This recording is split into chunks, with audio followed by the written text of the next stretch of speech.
الحمد للہ رب العالمین والصلاة والسلام علی سید المرسلین وعلی آلہ واصحابہ اجمعین اما بعد فاعوذ باللہ من الشیطان الرجیم بسم اللہ الرحمن الرحیم اِنَّا أَرْسَلْنَاكَ شَاهِدًا وَمُبَشِّرًا وَنَذِيرًا لِتُؤْمِنُوا بِاللَّهِ وَرَسُولِهِ وَتُعَزِّرُوهُ وَتُوَقِّرُوهُ آمَنْتُ بِاللَّهِ صدق اللَّهُ الْعَلِيُّ الْعَظِيمُ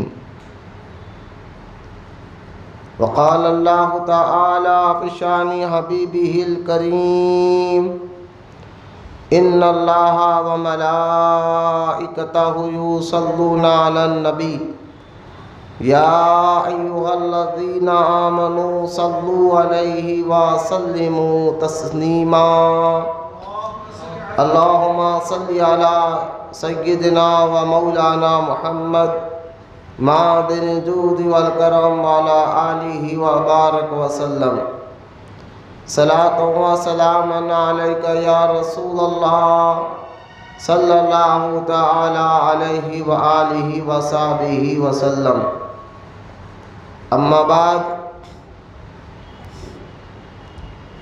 ہر تعریف اور بڑائی صرف اللہ تعالی کے لیے ہے جو سارے جہان کا مالک ہے، مختار ہے اور جو سارے جہان کا پالنہار ہے۔ میں اس بات کی گواہی دیتا ہوں کہ اللہ تعالی کے سوا کوئی عبادت کے لائق نہیں، وہ ایک ہے، اس کا کوئی ساتھی اور شریک نہیں۔ اور میں اس بات کی بھی گواہی دیتا ہوں کہ آپ کے اور ہمارے پیارے آقا اور مولا حضور پر نور رحمت عالم نور مجسم حضرت سیدنا محمد مصطفیٰ احمد مجتبیٰ صلی اللہ تعالی علیہ وآلہ وصحبہ وسلم اللہ تعالی کے آخری رسول اور اس کے برگزیدہ بندے ہیں۔ اللہ تعالی حضور اکرم نور مجسم رحمت عالم صلی اللہ علیہ وآلہ وصحبہ وسلم پر اہل بیت، صحابہ اکرام، تابعین اور تبع تابعین، اولیاء امت پر قیامت تک بکثرت رحمتیں اور برکتیں نازل فرماتا رہے۔ درود شریف پڑھ لیں۔ اللہم صل علی سیدنا و مولانا محمد معدن الجود والکرم وعلی آلہ وبارک وسلم صلاۃ و سلام علیک یا رسول اللہ صلی اللہ تعالی علیہ وآلہ وصحبہ وسلم۔ سامعین، دوستو، السلام علیکم ورحمۃ اللہ وبرکاتہ۔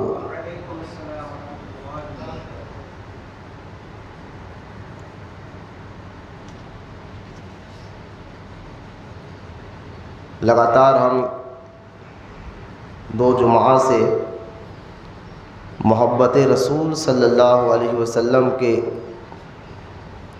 اہم گوشوں پر اور کچھ اہم باتیں سمجھنے اور سیکھنے کی کوشش کر رہے تھے۔ آج بھی انشاءاللہ تعالی تعظیم نبی صلی اللہ تعالی علیہ وسلم پر ہماری بات ہوگی۔ خبر اس کے کہ میں اپنا بیان، اپنا عنوان شروع کروں، آئیے سب سے پہلے طریق اہل سنت و جماعت کے مطابق درود پڑھنے کی اہمیت اور اس کی فضیلت کو سنتے چلے۔ حدیث مبارکہ میں آیا ہے، اللہ تعالیٰ کے رسول صلی اللہ علیہ وسلم نے ارشاد فرمایا کہ جو زندگی میں کثرت سے درود پڑھتا رہے گا، جو زندگی میں زیادہ سے زیادہ کثرت کے ساتھ درود پڑھتا رہے گا، جب وہ مرے گا، اس کا انتقال ہوگا، تو اللہ تعالیٰ تمام مخلوق سے کہے گا کہ اس مرنے والے کے لیے بخشش کی دعا مانگو۔ یعنی درود پڑھنے والے کے لیے اللہ پاک خود دعاؤں کو قبول کرنے والا، بخشش کرنے والا ہے، لیکن درود پڑھنے والے کو عزت اللہ ایسے دیتا ہے کہ جب وہ انتقال ہوگا تو ساری مخلوق میں اس کا بول بالا ہوگا، اور ساری مخلوق جس میں انسان بھی ہے، حیوانات بھی ہے، ساری مخلوق سے اللہ خاص طور پر اس بندے کے لیے دعا کرانے لگائے گا جو دنیا میں زیادہ سے زیادہ درود پڑھتا رہے گا۔ یہاں تک کہ نبی کریم صلی اللہ تعالیٰ علیہ وسلم نے ارشاد فرمایا کہ جو بھی اچھا کام، جائز کام اگر تم شروع کر رہے ہو تو اللہ کا ذکر اور درود پڑھ کر شروع کرو۔ جو جائز کام اللہ کے ذکر سے اور درود پڑھنے سے شروع نہیں ہوتا تو اللہ تعالیٰ اس میں برکت داخل نہیں فرماتا، یعنی وہ کام میں پھر برکت نہیں ہوتی ہے۔ اس لیے آپ تمام سے گزارش کرتا ہوں کہ آپ جب بھی کوئی اچھا کام شروع کریں تو سرکار مدینہ صلی اللہ تعالیٰ علیہ وسلم کی بارگاہ میں درود پاک پڑھتے ہوئے شروع کریں، انشاءاللہ اللہ تعالیٰ اس میں آپ کو برکتی داخل فرمائے گا، اس کام میں خوب برکت اللہ آپ کو نصیب فرمائے گا۔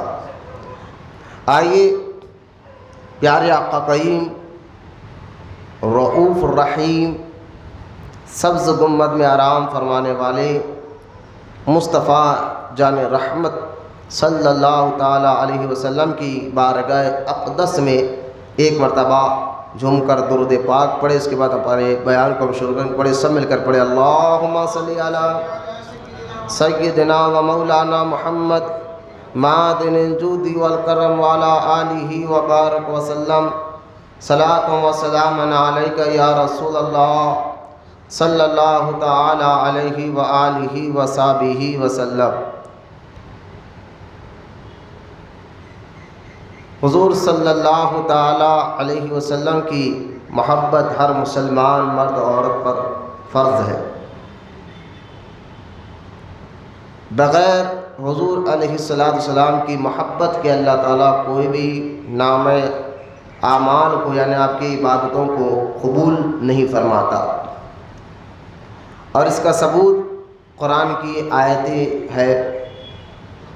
سورہ توبہ کی بھی آیت میں نے پڑھ کر آپ کو اس کے سامنے ترجمہ کیا تھا سورہ توبہ کا، جس میں اللہ تعالیٰ حضور سے محبت کرنے کی تاکید فرما رہا ہے۔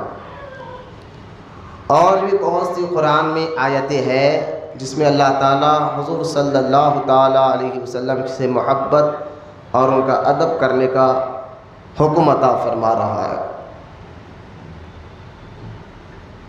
اور ایک بات یاد رکھیں، بغیر محبت کے، محبت رسول صلی اللہ علیہ وسلم کے کوئی بھی عبادت اللہ تعالیٰ کی بارگاہ میں قبول نہیں ہوتی۔ اور اس پر میں نے کافی دیر تک جمعہ میں، گزشتہ جمعہ میں بھی اور اس سے پہلے کے جمعہ میں بھی بیان کیا ہوں۔ تھوڑا تمام کے ذہنوں کو پھر سے یاد تازہ کرنے کے لیے ایک اور بات آپ کو بتاتا چلوں۔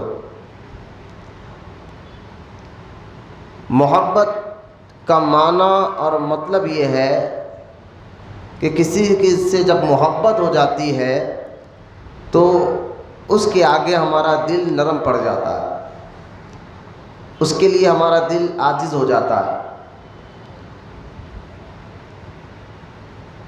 اور محبت کی قسمیں دو ہوتی ہے، ایک عقلی محبت ہوتی ہے، ایک طبعی محبت ہوتی ہے۔ عقلی محبت یعنی ہماری سوچ، ہماری عقل جو ہے ہمیں بتاتی ہے کہ ہمیں کس سے محبت کرنا ہے۔ تو ہماری عقل جس بات کا تقاضا کرتی ہے وہ یہ ہے کہ ہماری عقل، ہماری سوچ یہ چاہتی ہے کہ اس سے محبت کرو جو بہت زیادہ علم والا ہو، اس سے محبت کرو جو بہت زیادہ خوبصورت ہو،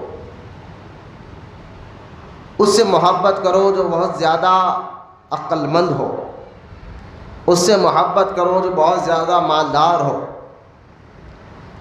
تو ایک بندے کو کسی سے محبت جو ہے نا عقل کھینچ کے لے جاتی ہے اس کے قریب، ہماری سوچ، ہماری عقل جو ہے اس کے قریب لے کر جاتی ہے، اور عقل تقاضا کرتی ہے کہ محبت کس سے ہونا چاہیے جو علم میں اور حسن و جمال میں، عقل اور دانائی میں، سمجھ بوجھ میں، جو آپ کی عقل کہتی ہے کہ ہاں یہ بندہ بڑا پرفیکٹ ہے، تو ہم اس سے محبت کرنے لگ جاتے ہیں۔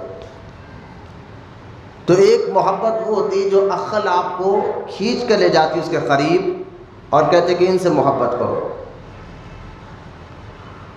تو عقل کے جو جو تقاضے ہیں جس کے ذریعے سے عقل آپ کو کھینچ کے لے جاتی ہے محبت کرنے کے لیے، کہ عقل آپ کی جو جو چاہتی ہے، آپ جو جو سوچتے ہیں کہ جس سے میں محبت کرتا ہوں اس کے اندر کیا کیا خوبیاں ہونا چاہیے، اس کے اندر کیا کیا کمال ہونا چاہیے، اس کے اندر کیا کیا کوالٹیز ہونا چاہیے، تو یقین جانیے ہماری عقلوں سے حضور کو اگر ہم سمجھا جائے تو اللہ تعالیٰ نے ہمارے آقا علیہ الصلوۃ والسلام کے جیسا حسن جمال کسی کو عطا نہیں کیا۔ حضرت سیدنا یوسف علیہ السلام کے بارے میں قرآن پاک میں موجود ہے کہ یوسف علیہ السلام کو دیکھ کر زلیخا کی سہیلیوں نے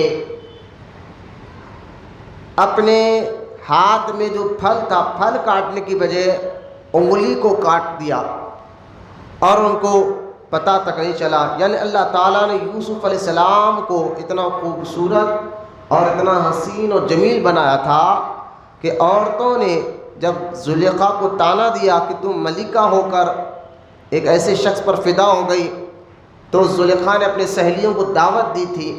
یہ سارا واقعہ قرآن میں سورہ یوسف میں موجود ہے کہ تم اگر میرے محبوب کو دیکھنا چاہتے ہو تو میرے گھر آؤ۔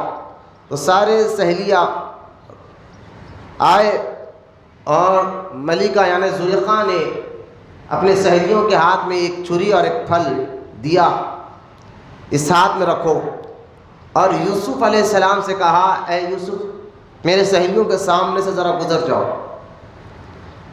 جب وہ سامنے سے گزر گئے تو اللہ پاک نے جو یوسف علیہ السلام کو بنایا تھا، ذرا غور کرے، ذرا سمجھے، اس بات کو سمجھنے کی کوشش کرے، جو حسن و جمال اللہ تعالیٰ نے یوسف علیہ السلام کو دیا تھا، تو سامنے سے گزرے تو حضرت زلیخا کی سہیلیوں نے وہ پھل کاٹنے کی بجائے انگلی کاٹ لی اور انگلی کٹ گئی۔ ایک اور بات غور کرنے کی، سورہ یوسف میں یہ سارا واقعہ ہے، انگلی کٹ گئی، پھر بھی ان عورتوں کو پتہ تک نہیں چلا، کیونکہ یوسف علیہ السلام کے حسن میں وہ ایسے گم ہو گئی تھی، ان کو پتہ تک نہیں چلا۔ جبکہ آپ کو معلوم ہے عورت کی مزاج بڑی نازک ہوتی ہے، تھوڑی سی تکلیفیں میں چیخنے چلانے لگ جاتی ہے، لیکن وہ عورتیں کی انگلیاں کٹ گئی، لیکن یوسف علیہ السلام کے حسن و جمال میں وہ ایسے گم تھی کہ ان کے اپنی انگلی کٹنے کا تک ان کو خبر نہیں، ان کو ہوش نہیں تھا۔ اس سے اندازہ کرے کہ اللہ تعالیٰ نے یوسف علیہ السلام کو کیسا حسن و جمال عطا فرمایا تھا۔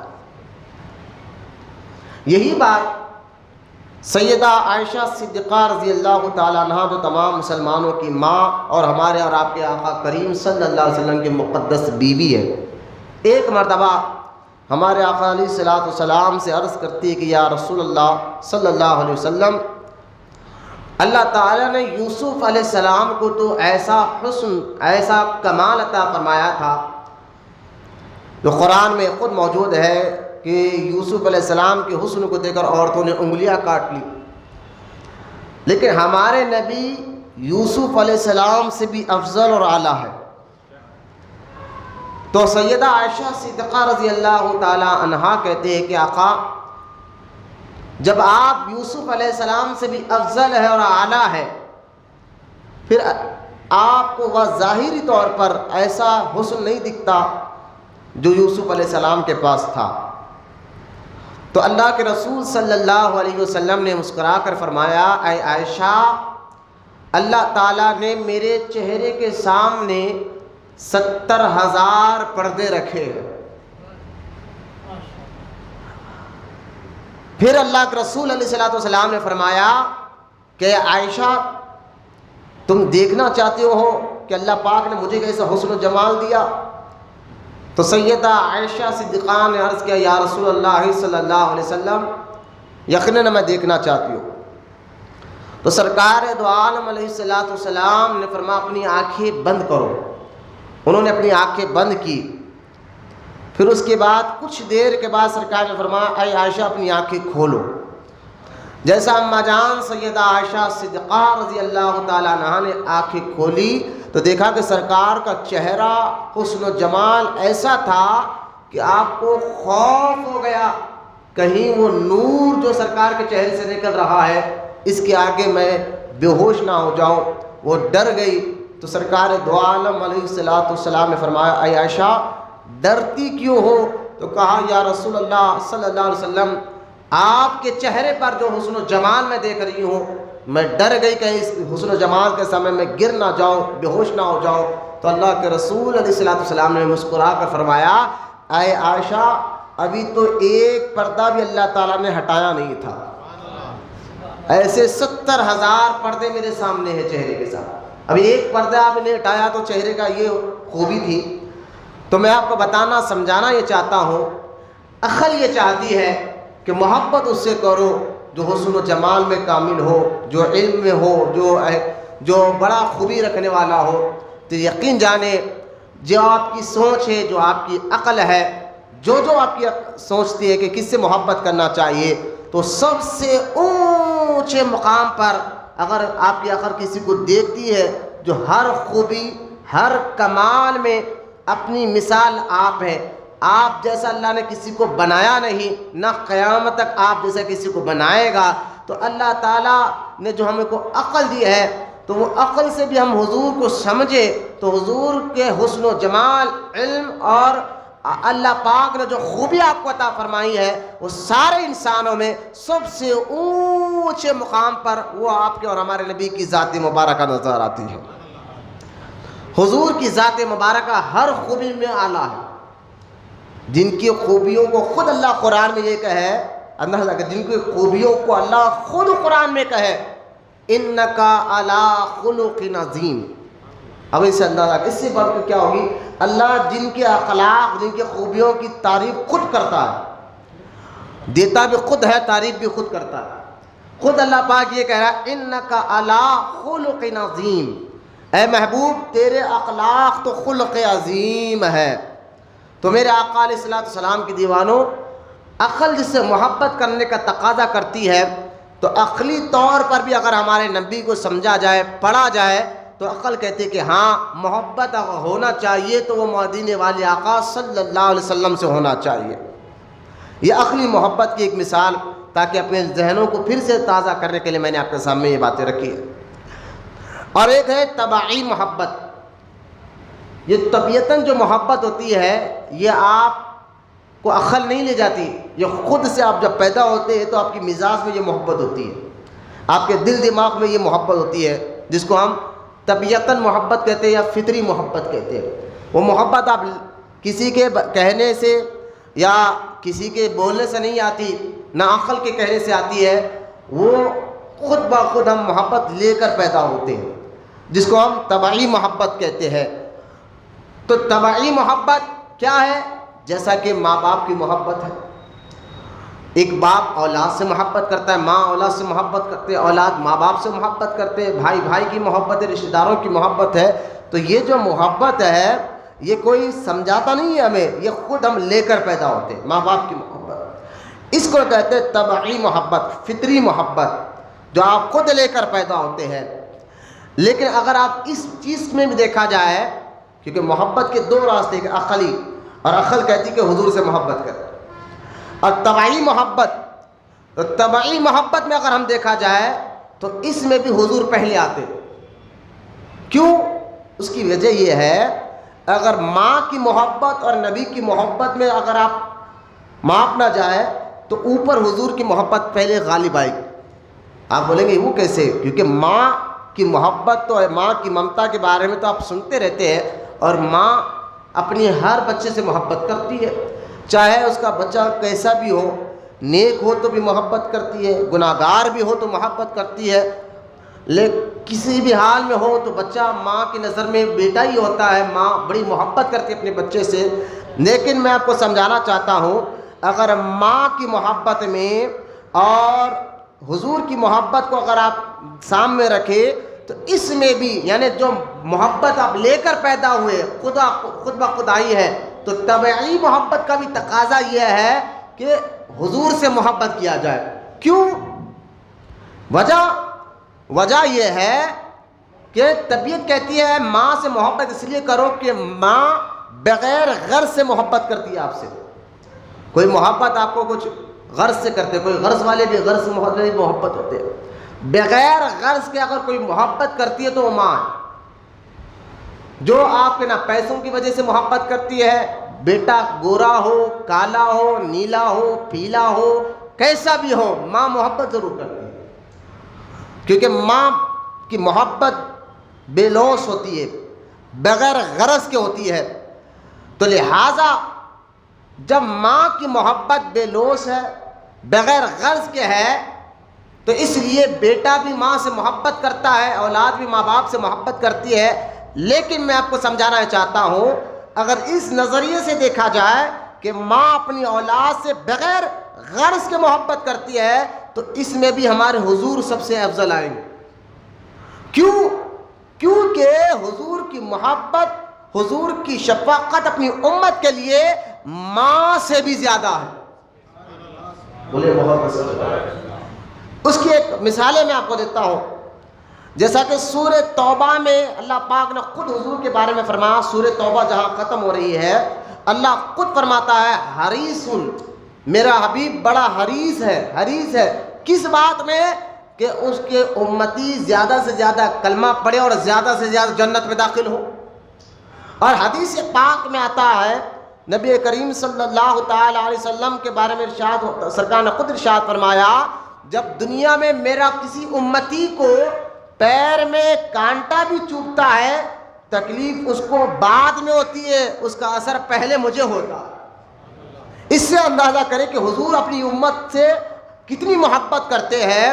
حضور اپنی امت سے اتنی محبت کرتے کہ ایک ماں کی محبت بھی حضور کی محبت کے سامنے پھیکے نظر آتی ہے. حضور علیہ الصلوۃ والسلام پیدا ہوئے تو سارے حدیثوں میں آیا ہے کہ سرکار اللہ کی بارگاہ میں سجدے میں جاتے ہیں. اللہ کی تعریف کرنے کے بعد پہلا لفظ جو حضور اپنی زبان سے کہہ رہے ہیں، ربی حب لی امتی، اے اللہ میری امت کو میرے حوالہ کر دے. پیدا ہوتے ہی حضور اپنی امت کو یاد کر رہے ہیں. یہاں تک کہ آپ حدیثیں پڑھ کر دیکھیں کہ سرکار دو عالم صلی اللہ تعالی علیہ وسلم نے جب اعلان نبوت فرمایا تو ہر جگہ جگہ اپنی امت کا خیال اتنا کرتے تھے. اس لیے سرکار کے بارے میں ایک روایت میں آتا ہے کہ حضور اپنے امت سے اتنی محبت کرتے تھے، سرکار چاہتے تھے کہ وہ کلمہ پڑھے اور جنت میں جائے. اس محبت میں حضور ایک ایک کافر کے گھر پر دن میں 70 مرتبہ جایا کرتے تھے. اس کو دعوت دینے کے لیے، اس کو سمجھانے کے لیے کہ تم میری بات مانو اور اللہ تمہیں جنت میں داخل فرمائے گا۔ ایک گھر پر دن بھر میں 70 مرتبہ حضور جا کر اس کو دعوت دیا کرتے تھے۔ تو سرکار اپنی امت سے بڑی محبت کرتے ہیں، یہاں تک کہ حضور خلوت میں تنہائی میں بھی ہوتے تو امت کے لیے دعا کرتے، اور لوگوں کے سامنے بھی ہوتے تو اپنی امت کے لیے دعا کرتے۔ یہاں تک کہ آتا ہے کہ سرکار جب معراج کی رات اللہ کی بارگاہ میں گئے تو اللہ تعالیٰ کی بارگاہ میں تحیات کے تقویٰ دینے کے بعد حضور صلی اللہ تعالیٰ علیہ وسلم نے جو پہلی بات عرض کی وہ یہ کہ اے اللہ میری امت کو بخش دے۔ یہاں تک کہ حدیث پاک میں آتا ہے جب اس دنیا سے حضور تشریف لے کر گئے اور سیدنا ابو بکر صدیق رضی اللہ تعالیٰ عنہ فرماتے ہیں جب حضور کو قبر مبارک میں لٹا دیا گیا تو آپ کے جو ہے ہونٹ مبارک ہل رہے تھے۔ حضرت سیدنا ابو بکر صدیق رضی اللہ تعالیٰ عنہ فرماتے ہیں میں نے اپنے کان خرید کر سنا کہ حضور کیا کہہ رہے ہیں، تو یقین جانی حدیث پاک میں آتا ہے حضرت ابو بکر صدیق رضی اللہ تعالیٰ عنہ فرماتے ہیں حضور قبر شریف میں لیٹے بھی ہیں پھر بھی اپنی آواز آ رہی ہے امت امت، اے اللہ میری امت کو بخش دے۔ تو ایک ماں سے زیادہ شفیق حضور ہے اپنی امت پر، میں یہ سمجھانا چاہتا ہوں۔ یہاں تک کہ حدیث پاک میں آتا ہے کہ ہر جمعرات کو، ذرا اس حدیث کو غور سے سنیں، ہر جمعرات کو نبی کریم صلی اللہ تعالیٰ علیہ وسلم کی قبر مبارک میں فرشتے جاتے ہیں اور یہ فریض دیتے ہیں کہ آپ کی امت میں نیک کتنے لوگ ہیں اور گناہگار کتنے لوگ ہیں۔ ہر جمعرات کو فرشتے لے جا کر اللہ کے حکم سے حضور کی بارگاہ میں قبر مبارک میں جاتے ہیں اور فریض دیتے ہیں، ایک لسٹ دیتے ہیں کہ کتنے آپ کی امت میں گناہگار ہے کتنے نیک ہے۔ تو سرکار دو عالم صلی اللہ تعالیٰ علیہ وسلم آج بھی اپنے نیک امتیوں کو دیکھ کر خوش ہوتے ہیں اور گناہگار امتیوں کے لیے اللہ کی بارگاہ میں دعائیں مانگا کرتے ہیں۔ یہ آقا علیہ السلام کی محبت اور شفقت میں آپ کو بتا رہا ہوں، ایک ماں سے بھی زیادہ حضور اپنی امت سے محبت کرتے ہیں۔ تو طبیعت بھی چاہتی ہے کہ حضور سے محبت کرے، کیونکہ اب ایک اور حدیث میں آپ کو سنا کر یہ آپ کو سمجھانے کی اور کوشش کرتا ہوں کہ حدیث پاک میں آتا ہے قیامت کے دن، ذرا اس حدیث کو غور سے سنیں، قیامت کے دن جو ہے ہر کوئی نفسی نفسی کہے گا، ہر ایک کو اپنی جان کی فکر ہوگی، ہر کوئی یہ کہے گا کہ میری جان ہے، میرا کیا ہوگا اللہ کی بارگاہ میں، تو ہر کوئی اپنی اپنی فکر میں کرے گا۔ یہاں تک کہ حدیث پاک میں آتا ہے ماں ایک نیکی کے لیے اپنے شوہر، اپنے بیٹے، اپنے بھائی، اپنے رشتہ دار سے کہے گی مجھے ایک نیکی چاہیے، صرف ایک نیکی دے دو میں جنت میں چلے جاؤ گی، ایک نیکی کے لیے میں رکے بھی ہوں۔ تو لہٰذا جو ماں دنیا میں آپ سے محبت کرتی ہے بالکل کرنا بھی چاہیے ماں سے محبت، لیکن میں آپ کو بتانا سمجھانا یہ چاہتا ہوں ماں سے زیادہ شفیق اور امت پر رحمت کرنے والے حضور کی ذات مبارکہ۔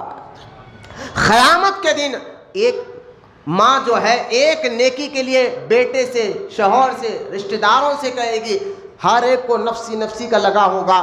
بیٹا کہے گا میں آپ کیا کر سکتا ہوں، ماں کہے گی کہ میں تو جو 9 مہینے اپنے پیٹ میں رکھی تھی تجھے فلاں فلاں یہ کام کیا تھا، لیکن بیٹا کہے گا ماں یہ قیامت کا دن ہے، نفسی نفسی کا عالم ہے، ہر ایک کو اپنی جان کی لگی ہوئی ہے، میں اپنی نیکی آپ کو نہیں دے سکتا۔ تو لہٰذا بیٹا جس کو دور کر دے، شوہر جس کو دور کر دے، رشتہ دار جس کو دور کر دے، ایسے موقع پر جب باپ نہ بیوی کے کام آ رہا ہے، بیوی نہ شوہر کے کام آ رہی ہے، نہ ماں باپ اولاد کے کام آتے ہیں، نہ اولاد ماں باپ کے کام آتے ہیں، ایسے وقت میں قیامت کے دن کا میدان ہوگا، اور ایسے وقت میں بھی حضور صلی اللہ تعالی علیہ وسلم انا لہا کہتے ہوئے آئیں گے، کہیں گے گھبراؤ نہیں میرے امتیوں، میں تمہارے لیے ہوں۔ بولیے محبت سے سبحان اللہ۔ ایسے وقت میں حضور فرمائیں گے میں تمہارے لیے ہوں، لہٰذا حضور صلی اللہ تعالیٰ علیہ وسلم اس کو کہہ کر اللہ کی بارگاہ میں بخشش کرا کر جنت میں داخل فرمائیں گے۔ تو میں بتانا اور سمجھانا یہ چاہتا ہوں ماں اپنے بیٹے سے بغیر غرض کے محبت کرتی ہے، لیکن حضور کی محبت اور ماں کی محبت میں اگر فرق دیکھا جائے تو یہاں پر بھی، کیونکہ ماں کی محبت یہ پیدائشی طور پر ہوتی ہے، فطری طور پر ہوتی ہے، مزاج میں ہوتی ہے۔ دیکھیں ایک بیٹے کو اگر کوئی بچہ کوئی بچہ بڑا ہو جاتا ہے، اب بچے کو معلوم ہو کہ بھئی یہ جو تیرے ماں باپ ہے یہ تیرے اصل ماں باپ نہیں ہے، انہوں نے صرف تیرے کو پالا ہے، اصل ماں باپ تو تیرے وہ ہے، تو مجھے بتائیے جیسا اس کو پتہ چلتا ہے کہ میرے یہ ماں باپ نہیں، صرف انہوں نے پالا ہے، اصل پیدا کرنے والے ماں باپ تو دوسرے ہیں، تو یہ خود بخود اس کا دل جو ہے وہ اصل ماں باپ کی طرف جھکنے لگ جائے گا، جو پالے ان کی طرف جھکے گا نہیں، جو اس کو پیدا کیے ان کی طرف اس کا دل جھک جائے گا، ادھر ذہن چلا جائے گا۔ تو ماں کی محبت بغیر غرض کی ہوتی ہے، یہ بچہ پیدائشی طور پر لے کے نکلتا ہے، لیکن اگر ماں کی محبت اور حضور کی محبت میں مقابلہ کیا جائے تو ماں کی محبت بھی ایک جگہ جا کر کمزور پڑ جاتی ہے، اور حضور کی محبت اپنی امت کے لیے ماں سے بھی زیادہ شفیق اور رحیم ہے۔ یہ محبت کا میں ایک پہلو بتا رہا تھا آپ کو، کیوں حضور سے محبت کرنا چاہیے، وجہ کیا ہے محبت کرنے کی، وجہ یہ عقل بھی کہتی ہے کہ حضور سے محبت کرو، کیونکہ اور مزاج بھی کہتی ہے حضور سے محبت کرو، اور خود قرآن میں اللہ پاک بھی کہتا ہے مصطفیٰ سے محبت کرو، خود اللہ پاک بھی، اب آگے کا پارٹ آپ سمجھے، اللہ پاک بھی قرآن میں کہتا ہے کہ جب تک حضور سے محبت نہیں کرو گے تمہاری عبادتوں کو اللہ قبول نہیں فرمائے گا، تمہارے عبادتوں کو اللہ پاک قبول نہیں فرمائے گا۔ تو حضور صلی اللہ تعالی علیہ وسلم سے محبت کرنا یہ فرض ہے، عقل بھی اس کا تقاضا کرتی ہے، طبیعت بھی اس کا تقاضا کرتی ہے، اور خود دیکھیں صحیح بخاری میں حدیث مبارکہ ہے، حضرت عمر ابن خطاب رضی اللہ تعالیٰ عنہ سے حضور نے ایک مرتبہ پوچھا کہ عمر تم مجھ سے کتنی محبت کرتے ہو، اے عمر تم مجھ سے کتنی محبت کرتے ہو؟ تو حضرت عمر رضی اللہ تعالیٰ عنہ فرمایا یا رسول اللہ صلی اللہ علیہ وسلم میں اپنی اولاد اور اپنی جان کے بعد سب سے زیادہ آپ سے محبت کرتا ہوں، اپنی اولاد اور اپنی جان کے بعد سب سے زیادہ آپ سے محبت کرتا ہوں۔ سرکار دو عالم صلی اللہ علیہ وسلم نے فرمایا عمر ابھی تمہارا ایمان مکمل نہیں ہوا، یہ کہہ کر حضور نے اپنا مبارک ہاتھ حضرت عمر کے سینے پر پھیرا اور فرمایا عمر اب بتاؤ مجھ سے کتنی محبت کرتے ہو؟ تو حضرت عمر رضی اللہ تعالیٰ نے فرمایا کہ یا رسول اللہ میں اپنی اولاد سے بھی زیادہ بلکہ اپنی جان کے بعد، یعنی پہلے میں اپنی جان سے محبت کرتا ہوں اس کے بعد آپ سے محبت کرتا ہوں۔ تو حضور نے فرمایا عمر ابھی بھی تمہارا ایمان مکمل نہیں ہوا، یہ کہہ کر حضور نے ان کے سینے پر ہاتھ پھیرا، فرمایا عمر اب بتاؤ کتنی محبت کرتے ہو؟ حضرت عمر فرماتے یا رسول اللہ اب میں اپنے اولاد، اپنے رشتہ دار، اپنے خاندان، اپنا پیسہ بلکہ اپنی جان سے بھی زیادہ آپ سے محبت کرتا ہوں، آپ سے محبت کرتا ہوں۔ تو اللہ کے رسول علیہ الصلوۃ والسلام نے فرمایا عمر اب تمہارا ایمان مکمل ہو گیا ہے، اب تمہارا ایمان مکمل ہو گیا ہے۔ اب غور کریں، ایمان کی جان حضور ہے، ایمان کی جان حضور ہے، یہ خود حدیث میں صحابہ اکرام خود یہ کہہ رہے ہیں کہ ایمان کی جان حضور ہے۔ اب مجھے بتائیں حضرت سیدنا ثوبان رضی اللہ تعالیٰ عنہ کے بارے میں آتا ہے جو صحیح بخاری اور مسلم میں یہ حدیث مبارکہ ہے کہ ایک صحابی حضور کی بارگاہ میں آئے اور آ کر عرض کیا کہ یا رسول اللہ صلی اللہ علیہ وسلم آقا یہ بتائیے کہ قیامت کے دن قیامت کب آئے گی؟ تو حضرت اللہ کے رسول علیہ السلام نے فرمایا کہ یہ تو بتاؤ کہ تم نے قیامت کے لیے کیا تیاری کی ہے۔ صحابی تھے سوال کرنے والے، اور یاد رکھیں قرآن میں اللہ فرماتا تمام صحابی سے اللہ راضی ہے، جن سے اللہ راضی ہو گیا تو ان کی عبادتیں کیسی ہوں گی؟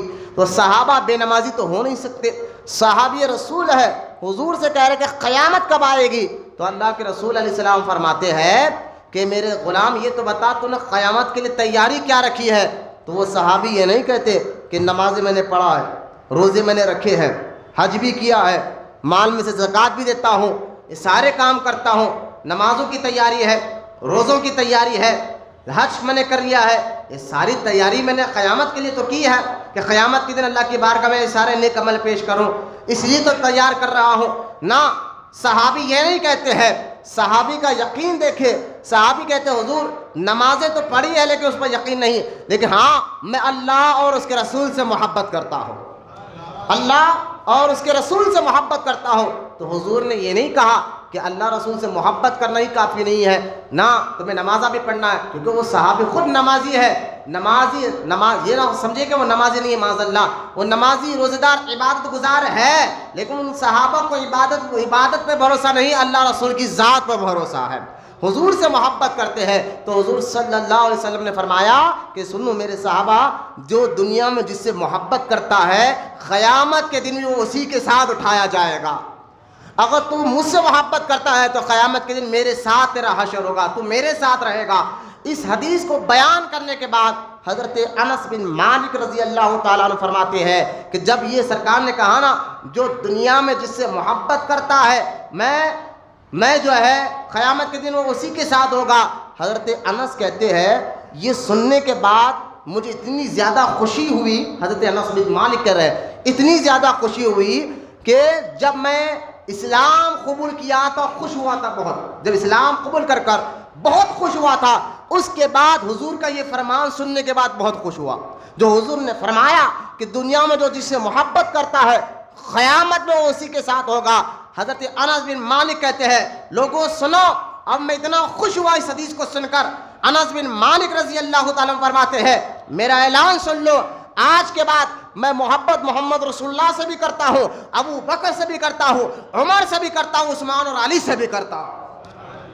لہٰذا حضرت انس رضی اللہ تعالیٰ نے یہ کہا، دیکھو وہ صحابی کہتے ہیں فرسٹ کہ میں اللہ رسول سے محبت کرتا ہوں، لیکن انس بن مالک کہہ رہے ہیں میں محمد رسول اللہ سے محبت کرتا ہوں، حضرت ابو بکر عمر عثمان اور علی سے محبت کرتا ہوں۔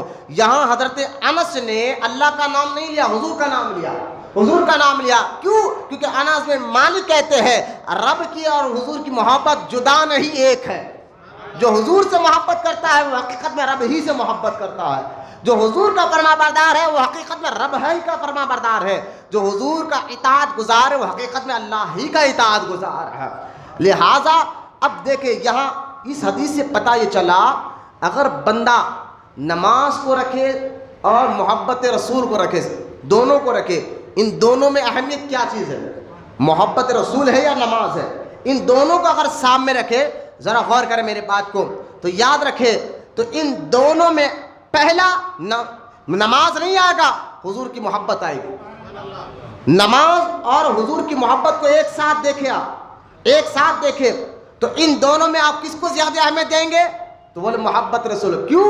کیونکہ سنو آپ غور کریں، ایک بندہ نماز پڑھتا ہو، عبادت کر رہا ہو، لیکن حضور کی محبت نہیں ہے، حضور کا بے ادب ہے، گستاخ ہے، جیسا کہ آج کے وہابی بدعقیدہ نمازیں تو پڑھتے داڑیاں بھی رکھتے ہیں، ان کے پیشانیوں پر، وہابیوں کے پیشانیوں پر نماز کا گھٹا تک ہے، آپ دیکھتے ہو گے، سنت پر عمل کر رہے ہیں، قرآن پڑھ رہے ہیں، حدیث پڑھ رہے ہیں، لیکن ان لوگوں کا کہنا یہ ہے وہابیوں کا کہ ہم تو یہ محبت کی پہچان صرف نماز نہیں ہے، عبادت نہیں ہے، میں اور بھی بتاتا ہوں، لیکن وہابی سے ہم چڑھتے کیوں ہے؟ کیوں وہ ایمان نہیں؟ بھائی نماز پڑھ رہے ہیں، کلمہ پڑھ رہے ہیں، عبادت کر رہے ہیں، کیوں وہ ایمان نہیں لائے؟ تو وہابیوں کی سوچ، وہابیوں کا عقیدہ اور سنیوں کے عقیدے میں زمین آسمان کا فرق ہے۔ کیوں؟ کیونکہ وہابی یہ کہتے ہیں کہ معاذ اللہ اتنی عبادت کرنے کے باوجود بھی نمازیں پڑھتے ہیں، روزے رکھتے ہیں، زکوٰۃ دیتے ہیں، سارے کام کرتے ہیں، یہ کرنے کے بعد بھی ذرا آپ اپنے دل پہ ہاتھ رکھے ہوئے بولے سوچے سمجھے اس بات کو، وہابی یہ کہتے ہیں کہ معاذ اللہ حضور مردہ ہے، یہ وہ اپنی کتابوں میں لکھتے بھی ہیں، آج بھی لکھ رہے ہیں معاذ اللہ، آج بھی ان کی کتابیں لکھتے ہیں، اپنے مسجدوں میں یہ لوگوں کو سمجھاتے ہیں کہ معاذ اللہ حضور مردہ ہے، اور یہاں تک یہ کہتے ہیں کہ اب کوئی حضور فائدہ دینے والے نہیں ہیں، یہاں تک کہ ان لوگوں نے لکھ دیا کہ معاذ اللہ حضور صلی اللہ تعالیٰ علیہ کے پاس علم کم ہے، شیطان کے پاس زیادہ ہے، حضور کے پاس علم کم ہے، شیطان کے پاس زیادہ ہے۔ تو یہ گندی باتیں جو اپنی تحریروں میں اپنی تحریروں میں یہ کرتے ہیں، اس لیے بدعقیدہ عبادت کرنے کے بعد بھی گستاخ ہے، مسلمان نہیں ہے۔ اب آپ غور کریں، میں بتاتا ہوں، عبادت اور نماز اور محبت رسول کو اگر آپ سامنے رکھیں، دونوں میں سے زیادہ اہمیت کس کو دیں گے؟ تو میں بتا رہا ہوں محبت رسول پہلے۔ اب اس کو اور آسان کر کے میں سمجھانے کی کوشش کرتا ہوں۔ اب غور کریں، محبت رسول اور نماز یہ دونوں سامنے ہیں۔ ایک بندہ نماز پڑھ رہا ہے، ایک بندہ عبادت کر رہا ہے، لیکن محبت نہیں ہے سرکار سے، تو ساری اس کی عبادتیں منہ پہ مار دی جائیں گی۔ ارے بھائی نماز کلمہ پڑھ رہا ہے، عبادت کر رہا ہے، حج بھی کر رہا ہے، زکوٰۃ بھی دے رہا ہے، روزہ بھی رکھ رہا ہے، لیکن سینے میں حضور سے محبت نہیں، گستاخ ہے حضور کا، جیسے وہابی ہے، تو ساری عبادتیں منہ پر مار دی جائیں گی اور گھسیٹ دے اس کو دوزخ میں ڈالا جائے گا۔ لیکن ایک بندہ محبت کرتا ہے حضور سے، حضور کا ادب کرتا ہے، حضور کی تعظیم کا، حالانکہ چہرے پہ داڑھی نہیں ہے، نماز نہیں پڑھ رہا ہے، روزے نہیں رکھ رہا ہے، لیکن محبت حضور سے کرتا ہے۔ ایک بندہ جبکہ پڑھنا چاہیے، میری بات کو ذرا غور کریں، عبادت نہیں کرتا، نماز نہیں پڑھ رہا ہے، روزہ نہیں رکھ رہا ہے، لیکن حضور سے محبت کرتا ہے، تو حالانکہ یہ بھی غلط کر رہا ہے کہ عبادت نہیں کر رہا، یہ گناہ کا، لیکن میں آپ کو بتانا چاہتا ہوں حضور کی محبت کر رہا ہے، نماز نہیں پڑھ رہا، عبادت نہیں کر رہا، تو وہ کافر نہیں ہوگا، گناہگار ہوگا، وہ صرف گناہگار بنے گا۔ اب اللہ چاہے تو اس کے گناہوں کو معاف کرے یا نہ کرے، اللہ کی مرضی ہے، اس کی مشیت ہے، لیکن میں آپ کو بتا رہا ہوں ایک بندہ عبادت کر رہا ہو اور حضور سے محبت نہیں کرتا، وہ اسلام سے باہر ہے، اور ایک بندہ حضور سے محبت کرتا ہو اور نمازیں نہیں پڑھتا تو اسلام کے اندر تو ہے لیکن گناہگار ہے، اسلام کے باہر نہیں ہے، کیونکہ نمازیں ہو اور محبت رسول ہو تو بندے کا ایمان چلا جاتا ہے، محبت رسول ہو اور نمازیں نہیں ہو تو بندہ گناہگار بنتا ہے، ایمان پھر بھی رہتا ہے، ایمان پھر بھی رہتا ہے، لہذا گناہگار ضرور بنتا ہے۔ تو لہذا اگر آپ نماز میں اور محبت رسول کو سامنے رکھیں گے تو جو سب سے زیادہ اہمیت دی جائے گی وہ محبت رسول کو دیا جائے گا، کیونکہ محبت رسول یہ فرض ہے۔ یوں سمجھیے یہ سارے اعمال، نماز، روزہ، حج، زکوٰۃ، کلمہ، ماں باپ کی خدمت، حلال کمانا، یہ سارے جو اچھی کام آپ کر رہے ہیں یہ ایک جسم کی طرح ہے، یہ ایک جسم کی طرح ہے، اور اس کی روح محبت رسول ہے۔ محبت آپ خود جانتے ہیں اگر جسم سے روح باہر نکل جائے تو جسم بیکار ہو جاتا ہے، تو لہٰذا جب تک جسم کے اندر روح ہے تو آپ زندہ ہے، تب تک آپ کی عزت ہے، آپ کی اہمیت ہے، آپ کو لوگ پوچھتے ہیں، آپ کو رشتہ دار پوچھتے ہیں، دوست پوچھتے ہیں۔ جیسے ہی آپ مرے، روح نکل گئی تو آپ کا انتقال ہو جائے تو پہلا فون اپنے رشتہ دار کو بھی کرے، دوستوں کو بھی کرے، خاص دوست کو بھی کرے کہ بھائی آپ کے دوست کا انتقال ہو گیا، آپ مر گئے ہیں، تو پہلا سوال اپنے دوست کا یہ آتا ہے، رشتہ داروں کا، اچھا میت کب اٹھا رہے ہیں؟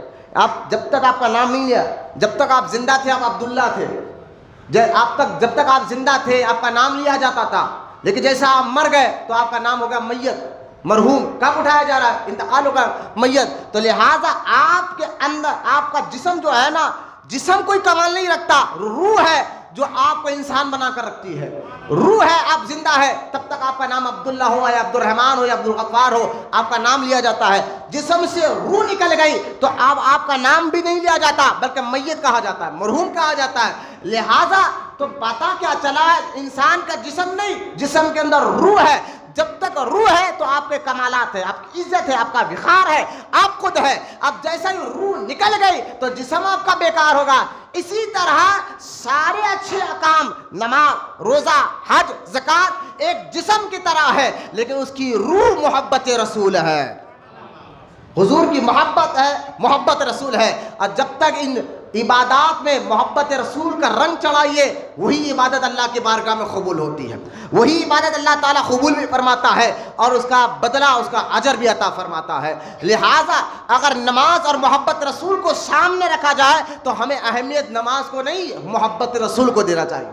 یہ بات میں آپ کو آگے چل کر آپ کو بتاتا ہوں۔ دیکھیے کہ کس طرح صحابہ اکرام بھی حضور سے محبت کرتے تھے، محبت کو حضور سے آگے رکھتے تھے، اس لیے سرکار نے فرمایا کہ اب سب سے آگے میری محبت کو رکھو۔ لیکن حضور کا کہنے کا مطلب یہ نہیں ہے کہ اپنے ماں باپ سے محبت مت کرو، اپنے رشتہ داروں سے محبت مت کرو، کرنا چاہیے، یہ بھی اسلام ہے، یہ بھی اسلام ہے۔ ایک بندہ اگر ماں باپ کی نافرمانی کرے تو اللہ رسول کا ہی نافرمان بنے گا۔ حضور یہ نہیں کہہ رہے کہ ماں باپ سے محبت مت کرو، رشتہ داروں سے محبت مت کرو، حضور یہ کہہ رہے کہ سب سے آگے میری محبت کو رکھو، سب سے آگے حضور کی محبت کو رکھو۔ اگر تمہارا رشتہ دار ہے حضور سے محبت کرتا ہے تو وہ آپ اس کو سراخوں پر رکھو، رشتہ دار ہے اگر حضور سے محبت نہیں کرتا، گستاخ ہے، تو پھر اس کو چھوڑو، کیونکہ سب سے آگے حضور کی محبت ہے۔